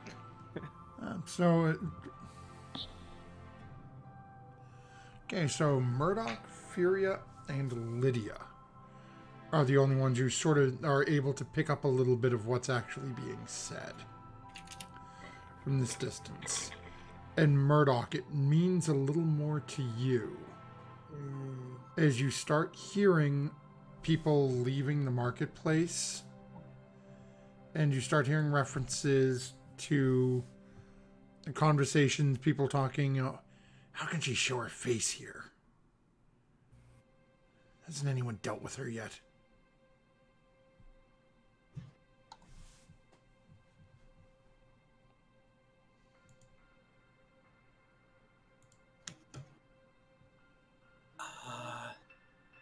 Are they like looking? I mean, is from where you are, you don't have clear line of sight to the marketplace. But you can hear these people. They seem to be walking along the street away from the market area. They just seem to be running their mouths about somebody who is apparently in the market.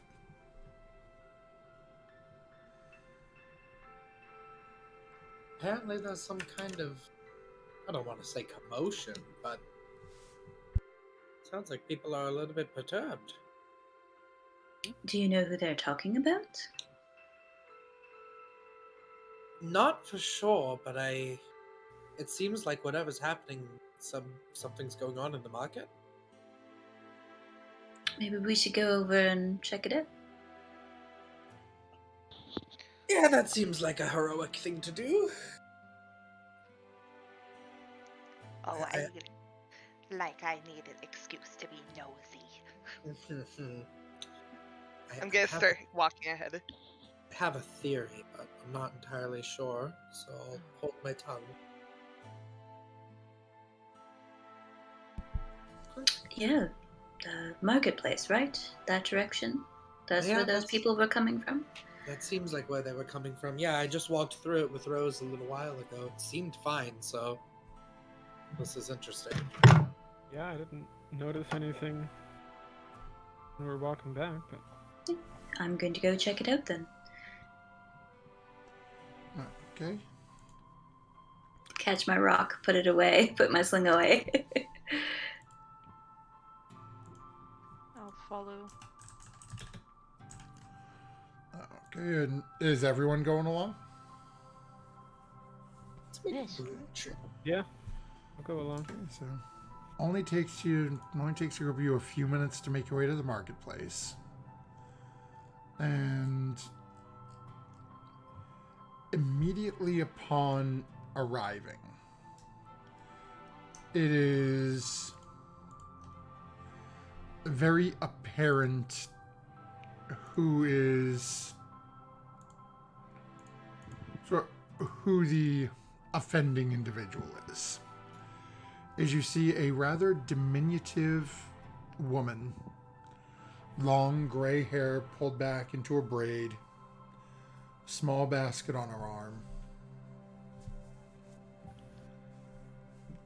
staying in front of a produce merchant who is, you can tell even with just your passive insights, looking at this individual's face,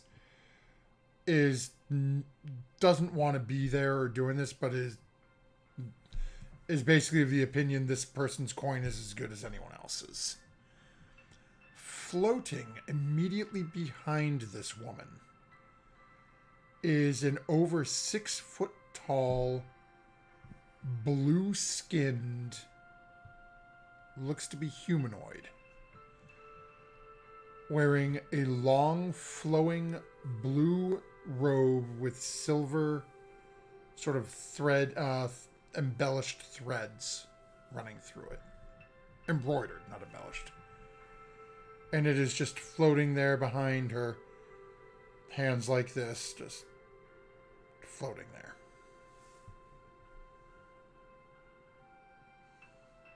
Uh-huh. Well, that explains it. Kind of want one of those for myself. I think it'd be kind of cool. I have no idea what it is, but still. Yeah, I've never seen anything like that before. Have I ever seen anything like that before? Or have I read about something like that before? Both of you can go ahead and make Artemis' Arcana magic. checks. Arcana checks. Let's go, Smarties. It's his magic. It's another natural one from me. I don't know what the hell that is. It's floating. It probably is. I got a 17. Yay! Yay, wizard! So- Yay! You so have smart. heard of spells that will create all manner of constructs. Your best guess looking at this floating individual is it's some sort of arcane construct. Right. Well, first off, yes, Sarah, it is magic. Second off, I mean, it's some sort of construct. If it's hers, then it's quite interesting. I mean, it's floating right behind her. It looks like it is. The people were mentioning that, why hasn't she been dealt with yet? Which is very kind of aggressive. Is this maybe you were talking about a woman earlier, right? Who lives like just outside of town? Maybe this is that woman? I don't know. Honestly, Maybe not. She is a gnome, right? she is a gnome, right? Yeah, you said? Looks to be.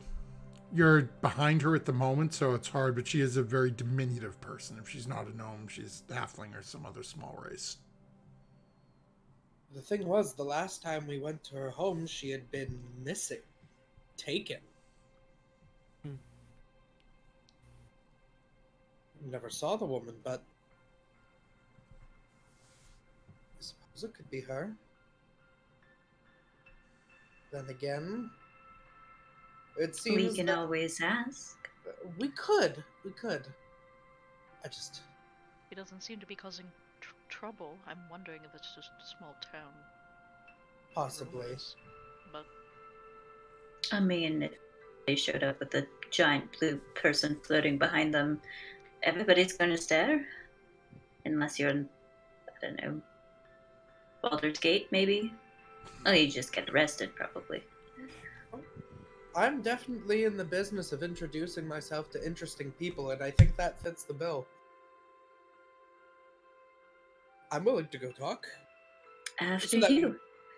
All right. Well, good. not? the best with chatting. I'll go up. I also wanted to see what it looks like she's buying. As you approach, she's buying produce.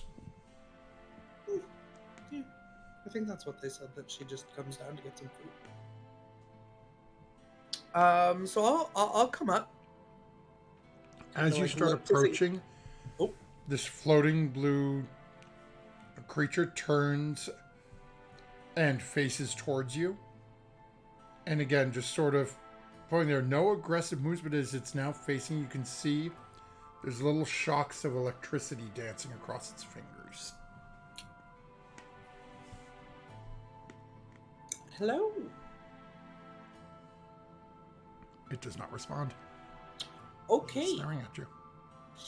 Well, I'm going to see if the party's gonna do that thing where one person steps forward and everyone else stands in a little cluster a couple feet away. We doing that? I'm probably, I don't know, appropriate distance right behind you. Okay. And I guess as I saw like the the electricity, I would have taken a few steps closer towards Okay. Murdoch. Art, Sarah? I'm going to do my defenseless old lady tactic and also look at the produce next to her, but not too next to her. Okay. So I will address her directly then. I'll say, Okay. "Excuse me, miss, ma'am. You get it. Yes, I'll be gone soon. No, I'd actually prefer if you stayed." You watch as the entire body seems to almost freeze up. and very ever so slowly turns. Huh. Well, you must not be from around here then. I kind of like look down at myself and I go, I don't know what would give it away, dear, but you are correct. Are you the woman that lives just outside of town on the north end? You have a little...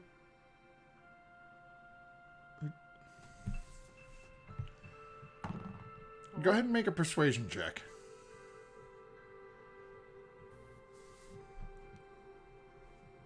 $30. Don't know why I asked for that. I forgot about your amazing persuasion powers. 19 plus 11. Oh gosh. She sort of gives you a thumbs up and down. Yes, I am. I was here about maybe a month. I was here a while back. And we had gone to your home. We were hoping to speak with you. But no one was home. And I met two very fine young men, whom I believe may or may not have been your sons. We spoke for a time. Oh, are you the ones that they... Yes, during the last visit they mentioned that they interacted with some folks. That probably would have been us. Yes, we'd come to your home and saw that it seemed like things had honestly been a little bit amiss. And there was an interesting little nasty that was wandering around your home as well. It was an interesting time. It seems so. You're buying produce, but would you care to maybe take a little bit of time and speak on it? I had come back into town, and one of the first things that I did was I was asking after you and your family, because I was still worried about what was going on. Well, a lot has changed, but, you know, until my love gets home, most people here don't think too kindly of him currently, so some pleasant conversation would be rather enjoyable. Yes, I've heard quite a lot about him as well, both from the locals and also from his, let's say, less than enthused progeny.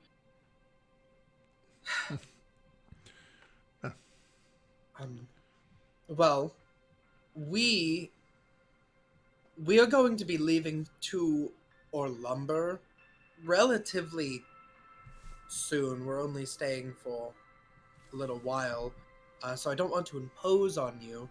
But we will have to come back to town to retrieve our cart before we continue on our way. Are you going to be home for the foreseeable future? No more dalliances? And she planned? glances over at the floating blue. No, my sweet left him with me, so should anyone else make an attempt, he will deal with them. Then if it would please you, might we be able to come by your home after our initial business is finished in Orlumber and we return to Daggerford? But of course, barring my husband's return, I will still be there, so he has to come home to me once he's done. Once he's done. Doing what? He seems like he goes about quite a lot. Suffice to say, he is traveling off with a group of friends, and they have done many a wondrous thing.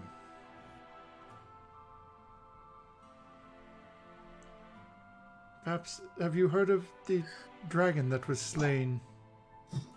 A rather large blue one, the Doom of the Desert. I look over my shoulder at Rose. Yeah, I turn around too, like. Yes, we did hear talk of that when we were in Candlekeep. Yes, that was him and his friends. Oh, okay.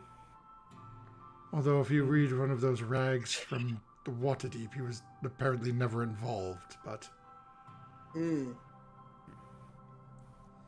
They wrote a book about them. Yes. I'm sorry, what? We Yes, heard there about was. In Candlekeep, we met someone by the name of Little One, who read this book to me, telling of this party and this blue dragon. Oh, I think there were giants in it as well. But it seems like it got kind of... It was focused on giants for a little bit, and then they sort of got distracted. and that's... Let's just say he's got other members of the family with him, and I wouldn't put anything past them. Scrawny one's got nimble fingers, if you take my meaning. I look over at Sarah, and then I quickly look back. Because Sarah's looking at the produce, so I don't want to look at her while she's at a dude's market stall. Well, I think definitely there would be a lot of things to talk about. This sounds... Your husband sounds like a very complicated yet interesting man. And I'd also like to know what happened. Then we shall make a date of it when you return. So we shall. I do not know the details, but I'm happy to see that you are well. I was rather concerned with what I had been hearing from those boys. It feels as though it was a lifetime ago. In this time that I've been talking to her, does she have like an unnatural calmness to her? Does it seem like there's anything that's influencing how she speaks at all, or is she just really chill? Go ahead and I've make never an met insight her check. before. Okay.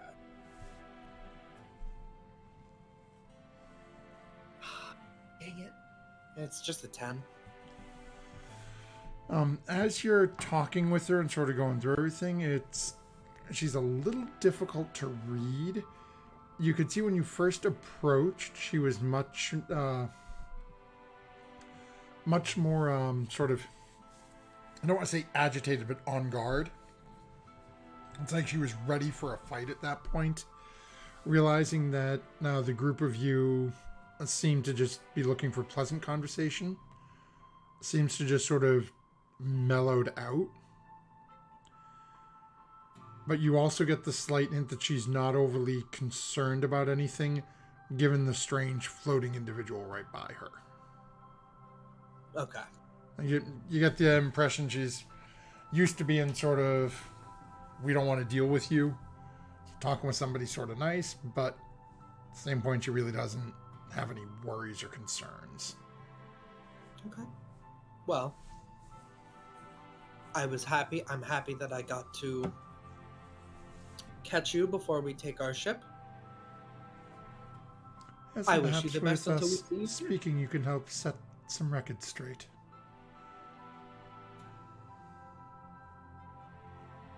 I think that making sure that people don't get accused for something that they're not really responsible for is 100% within my priorities. That everyone has the right.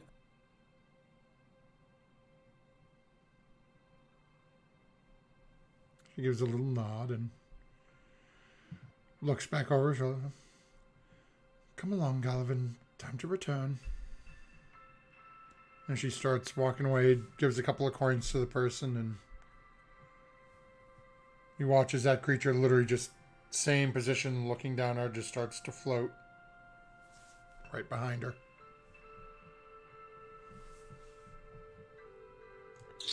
Well, one question answered, and of course, many new questions are had. Like this one, Artemis. Can you make one of those? No. No, I cannot. And as she gets out of earshot, the merchant looks over at you, Murdoch. How can you converse with her? Don't you know who her husband is? I've heard some tales. Is she her husband? She's still with him.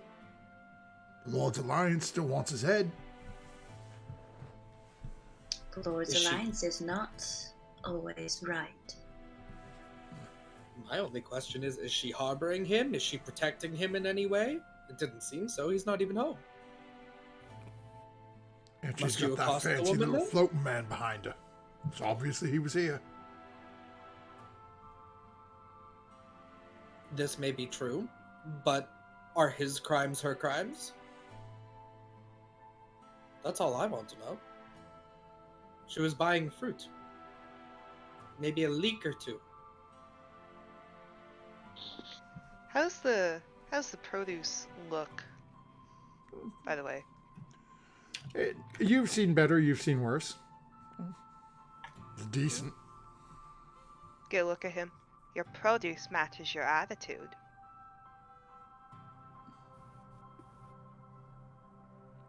So you'll be Oh, wanting a look, lot then. mince pies. I'm gonna walk away.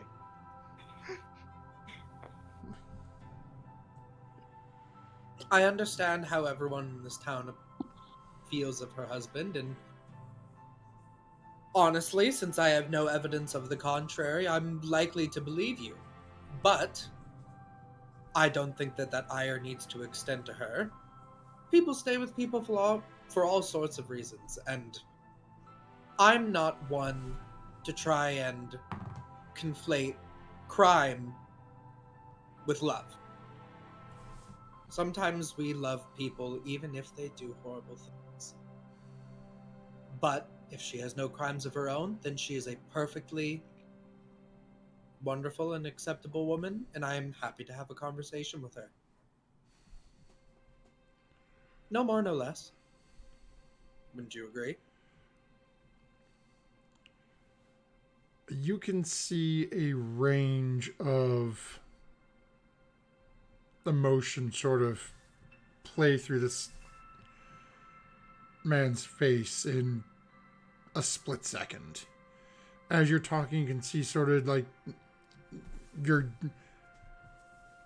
playing the necromancer. You've brought that hamster in his brain back to life, and it's starting to turn the wheels again. And you can hear the gears starting to turn a little bit. And it goes from thinking about what you're saying to, maybe he's got a point. Maybe she's right. To shame over how he behaved, and then anger at you for making him go through this sort of emotional journey. And you can see all that is just literally through the eyes in a second or two. And then he just looks at you. No, whatever. You buying something? Sure, what have you got? Hell.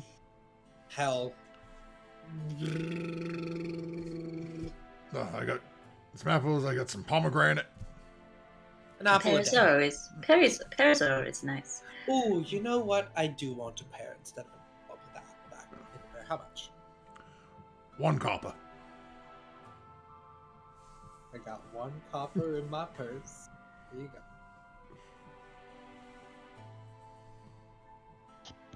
A pear as a treat. I put it on the counter.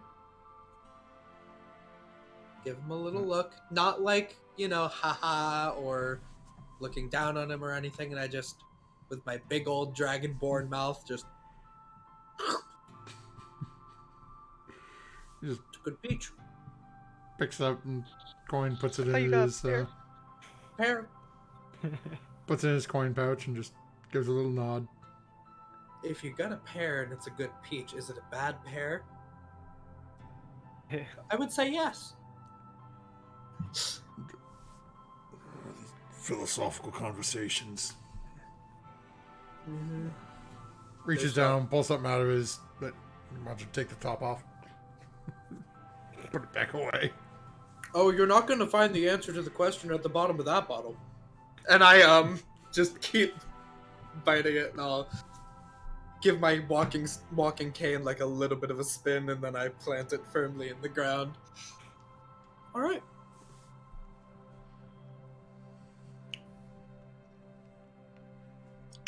Well, supper time? Bedtime? Supper time, bedtime. Who wants a mince pie? What did you We're put? gonna go with pear. As the group of you start walking away, Murdoch, what is your armor class? Oh boy. Yeah. Well, since I'm not wearing my shield yet, Ah. it's 14. As you're walking away, in your back you feel a very light thud.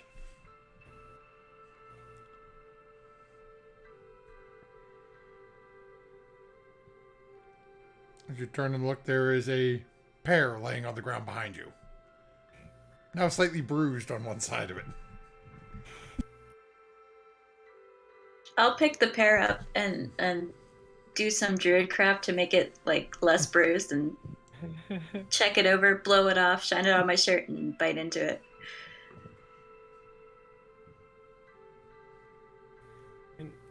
Do I see this happen, or do I not even notice it? Well, as you were walking away, you'd probably notice when Murdoch stopped and turned, but you wouldn't have seen the act of the shopkeep throwing it.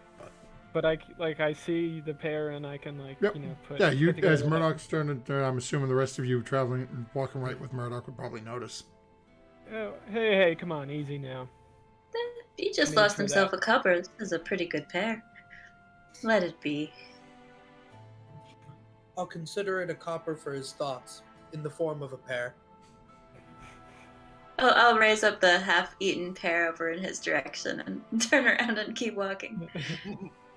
Yeah, I'll I turn give- around and then- I give Rose a little pat. Thank you, though. If someone throws something any harder at me, please feel free to punch them in the kneecap or something. Don't have to ask me twice. Okay.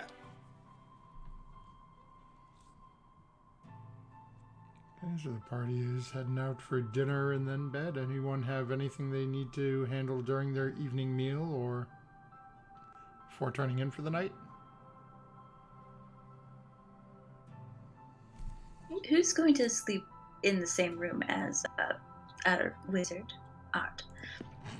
Do you have a preference, Art? Not particularly, no. Choose your bachelorette. We're all ladies here, well, except Art. What fine lady would you like to spend the evening with tonight? Please There. don't make me choose. There are 3 bachelorettes before me, but only 1 rose. There is only one rose. I didn't even realize. You didn't do that on purpose. No. There's one rose. I'll stay with you. Okay, We've spent a couple times together, so I think so. yeah.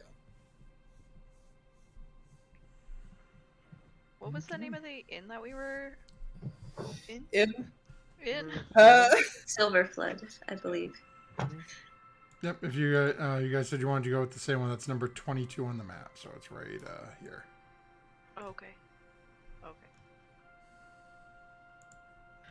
Sure, right, yes, that works fine. I don't have any more spells to copy down, so I won't be keeping you up.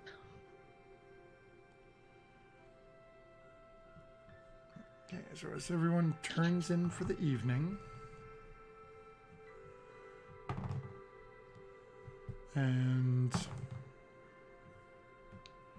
You all are again. What is everyone's passive perception? 11. 10. 12. 17. Okay. 15.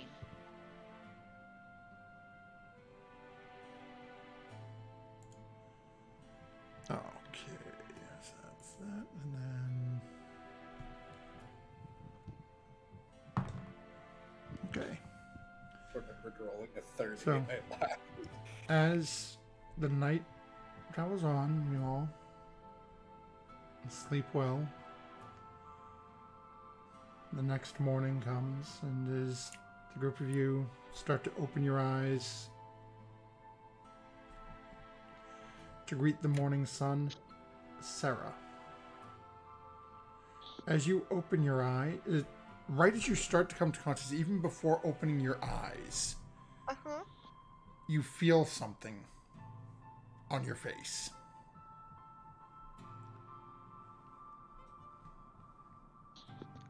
I touch my face.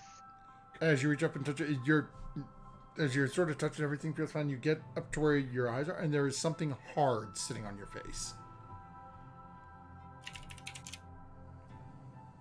Matthew, we're a family-friendly program. I can't make all the jokes you're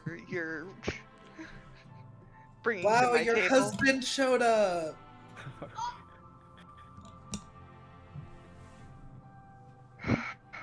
Sorry. I can do it. Can I like grab it? Like, can Yes. I pull it off my face? Yeah. As you reach up and pick it up and look at it, looks like it's a rock. You rock, husband. As you sort of turn over and look at it, looks like there's a face on one side of it. What does the face look like? You have seen rocks like this. Fury's got a bunch of them. Does she? It's Yep. a sending stone. It's a sending stone. Talk Oh, about- How come when he says it, you go, oh? because he's the DM. Yes, but apparently Ink rents out that room I have in the back left-hand side of my brain, and he just sort of sits there and goes, "What's he looking at? Oh, okay, that's where he's going with this." Then closes his window. Oh yeah, it's just a little door, and the passcode is 1435. What is? Whose face is it? It's not an actual, like, it doesn't show a person's face. It's literally just like if you were to think of Microsoft clip art. If you were to look at okay. it's like the image of the side of a face. Okay. No, I thought it was like a picture of whoever is on the other end. No, That'd be that's... That It would would be wonderful if it was. But no, they all look the same. That's why one of Why these... do they look like that? That's just an example. Sorry, Paris showed me a picture of a sending stone. It's like, why does a bag of holding have a face on it? It's just what they look, It look does? like. Yep. We don't need to go down that. You have a sending stone. I have. Okay. Okay. She's gonna like hold it, and like a grandma inspecting the iPad. How does Victoria do this? I tap it. Does it activate? So it's... Let's see. I'll say, go ahead and make an intelligence check. Call me dumb.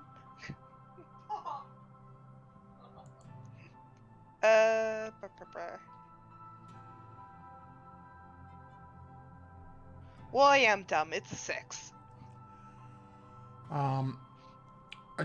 You're not 100% sure how to activate it. You know, when every time you've seen Fury use them, she just holds it and then does her thing and is able to communicate with people. I like rub my eyes, get my glasses, kind of do like the granny hobble out of bed. Go find Artemis. Easy enough to. Is everyone starting to wake up? Are you going to hunt Art in their room or wait until they come out to get breakfast? I'm knocking on the room door.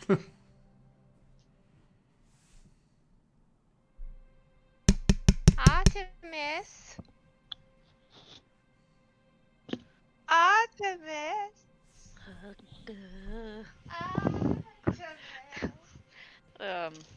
Kind of like roll out of bed, shuffle to the door, open it. Good morning. Yes. Good morning, dearie. I woke up with this on my face. Can you tell me how it works? Get hold of the sending stone. Huh? Okay. Well, it's a talk rock, to use slang, but used to talk to whoever has the other one. I'm assuming you don't know who has the other one. Okay. Have you said you tried to. You didn't try to use it, did you? I tapped it. I thought that might activate it. Do I just talk? Do I have to say over after I speak? That would be interesting to see. I'm assuming that the other person who has this stone is more than capable of sending a message to you, but you could always try talking into it. She's gonna do the... Where's my... I'm gonna steal your phone first. She's gonna do one of these. Hello? Okay. That's it? Alright. Usually you talk a little bit more than that, but that works too. A little bit of time goes by. And then, in your mind, you receive a response. You hear, not exactly what I was hoping for first conversation in a while, but once per day, we can speak without needing to involve others.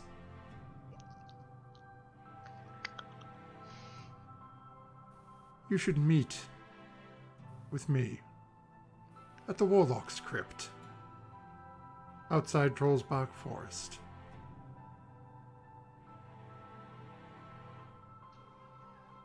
It's near your destination.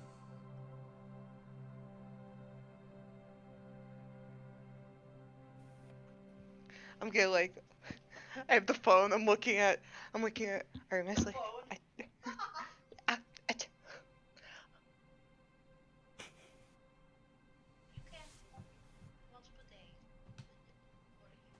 Oh.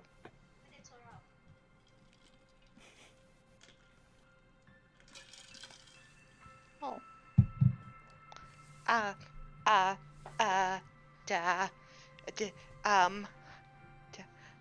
I need to find the crypt. What do you mean? Dear grandmother, it is quite early in the morning. We're about to embark on a ship. You need to find a crypt. Where we're going, if I DM, I need to see the full map. Okay. By the forest, the crypt by the forest. And you need to go there. Why? I point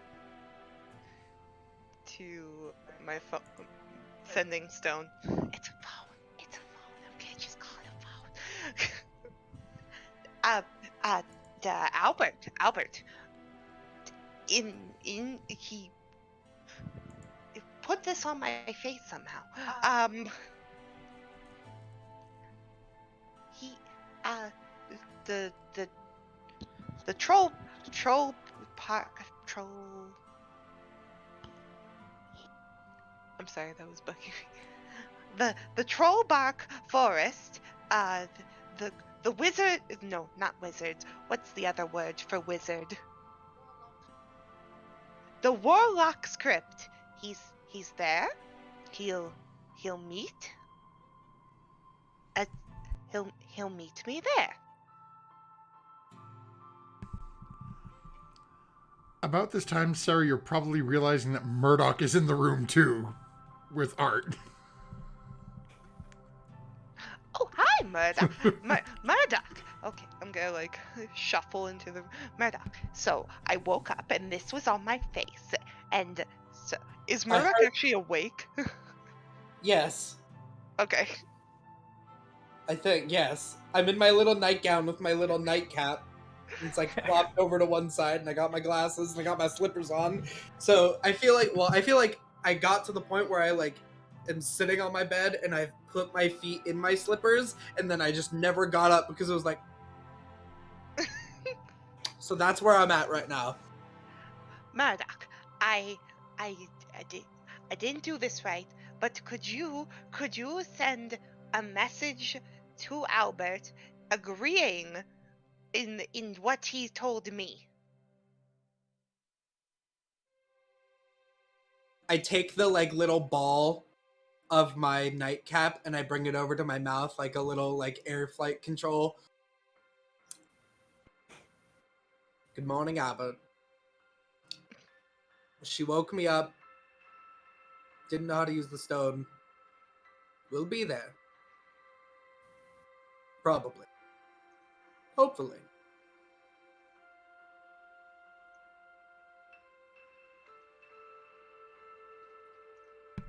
A couple of moments goes by, and you get a good like 10 seconds of just laughter, and then, yeah, I didn't think that went through. That's it. So, you do realize this means that he or one of his associates was able to get into your room and leave something on your face without you being aware of it, without any of us being aware of it. That's what I was thinking about.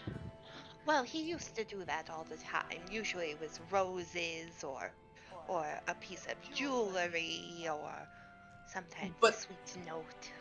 If he's setting up somewhere to meet, that means that it probably wasn't him, which means some other person came into your room and left a rock on your face.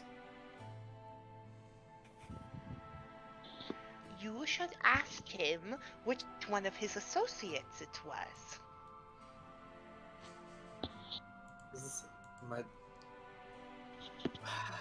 We need to save some magic for the rest of the day. Yes. Why don't we see what's going on this island? And if I've got some spell slots at the end of the day, I will be like, hey, yo, by the way, don't send people into our bedrooms at an inn. Just like, leave a letter at the front counter with the barkeep. Also, the location in which you're meeting is semi-ominous, but we'll get to that on a later date. Right? Like, why a crypt? Why can't we just meet on the... But you know what? Lydia sold her body to a circus. It's not the first time we've been in a crypt. I also wasn't approving of that! Murdoch and Art, both of you make history checks for me.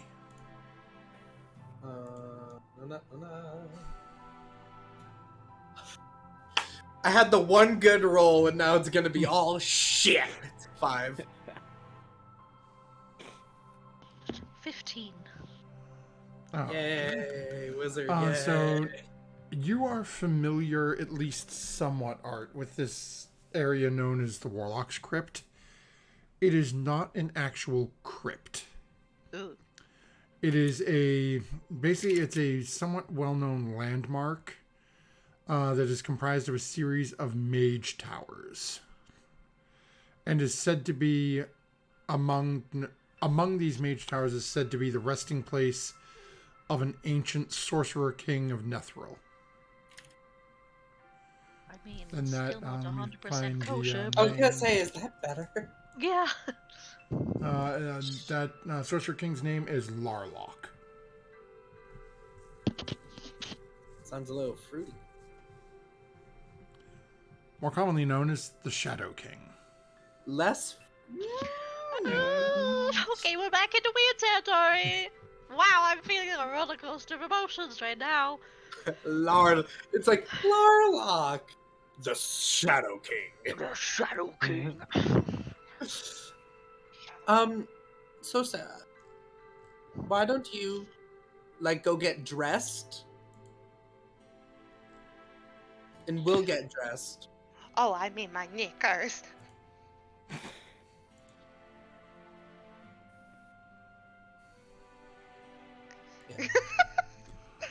Oh, that's We'll go ridiculous. get ready to go.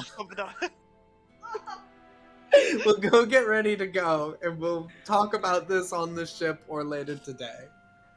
Furia's probably already waiting because you know that Furia is always the first up.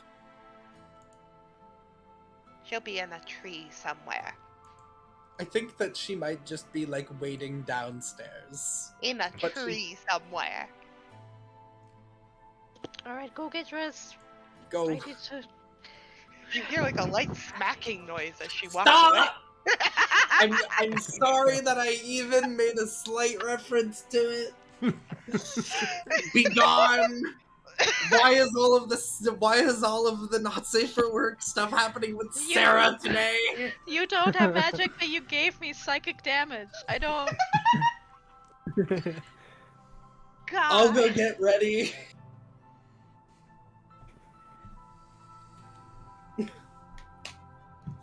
Hear it.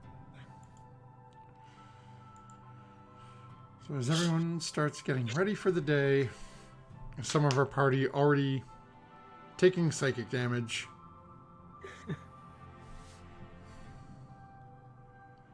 Eventually you all make your ways downstairs, you've regathered, have your morning meal. Anything you'd be doing before your departure at midday? I'm excitedly telling Lydia everything. And I'm oblivious to the way her teeth are probably grinding in anger.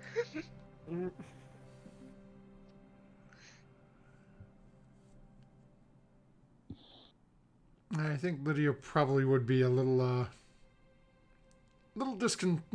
seems to be not the only one, little concerned that someone was able to pick the lock into your room without you noticing, sneak into your room, place something on your head without you noticing, get back out, and relock your door.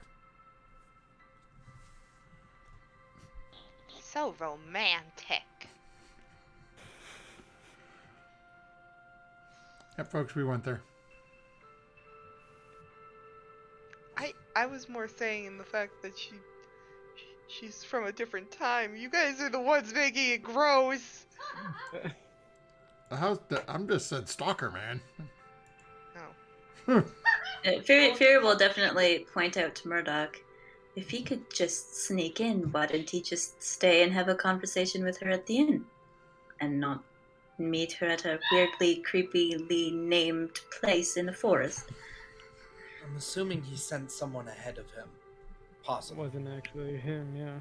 Or he wants to do something at that crypt. I'm starting to get concerned. I don't want to go with an assumption and be wrong and have her devastated. Well, as I was saying before, and I sort of look around, see where Sarah is, and speak in an even quieter tone so she can't hear. Sorry, you got me. You know what I said before about him not being who he said he is. I mean, right? Yeah, he's an incredibly skilled assassin.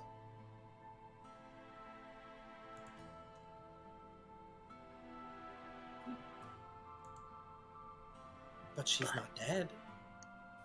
No, but it might not be him, or he might want her for something else. What are we doing in Hall Lumber again? Bandits, Fabio, our benefactor. Well, I think that's a little bit of a bigger problem than Sarah's unfortunateness. yes. I agree. And I'm honestly perfectly happy to just deal with some bandits, even though I know it's probably fun. But teach some ruffians some what for. Hopefully. It's been a while since we've had a good fight against some baddies. Yeah. I feel over the scar on my neck.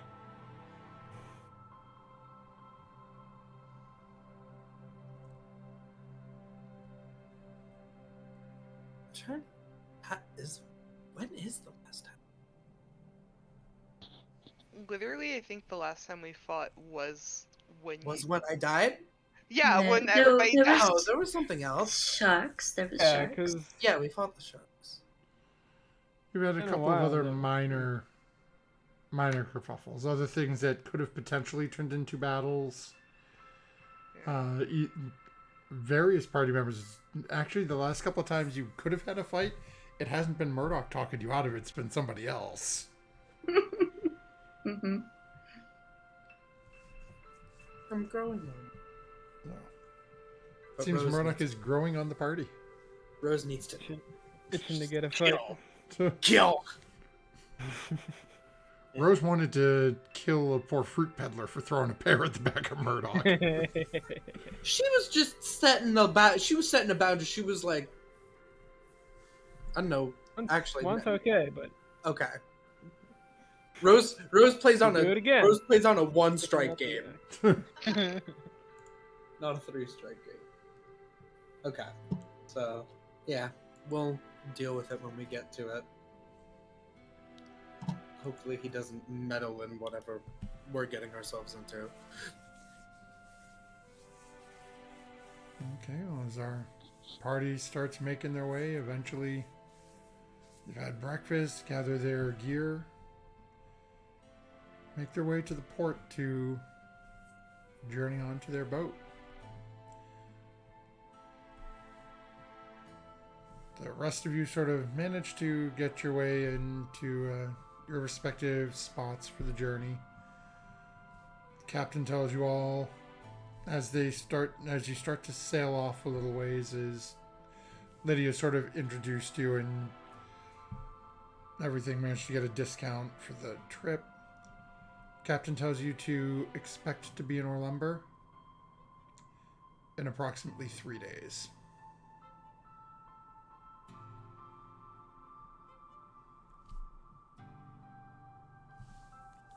And as you sail out the river to the open ocean, that's where we'll call an end to tonight's session. As the party is heading down to the island of Orlumber to deal with some purported bandit issues from their benefactor, but Lydia has had a strange dream about Fabio. And for those who weren't with us at the beginning, Fabio is their former cabin boy from their original sailing journey in the Moonshay Isles. Artemis reached out to an old friend from that same area, a interesting individual by the name of Maylie Bailey, who has said that Fabio is meddling in things that he ought not to be.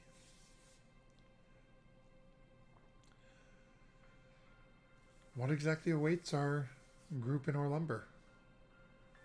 Make sure you're with us next week, as they will find out exactly what they're walking into.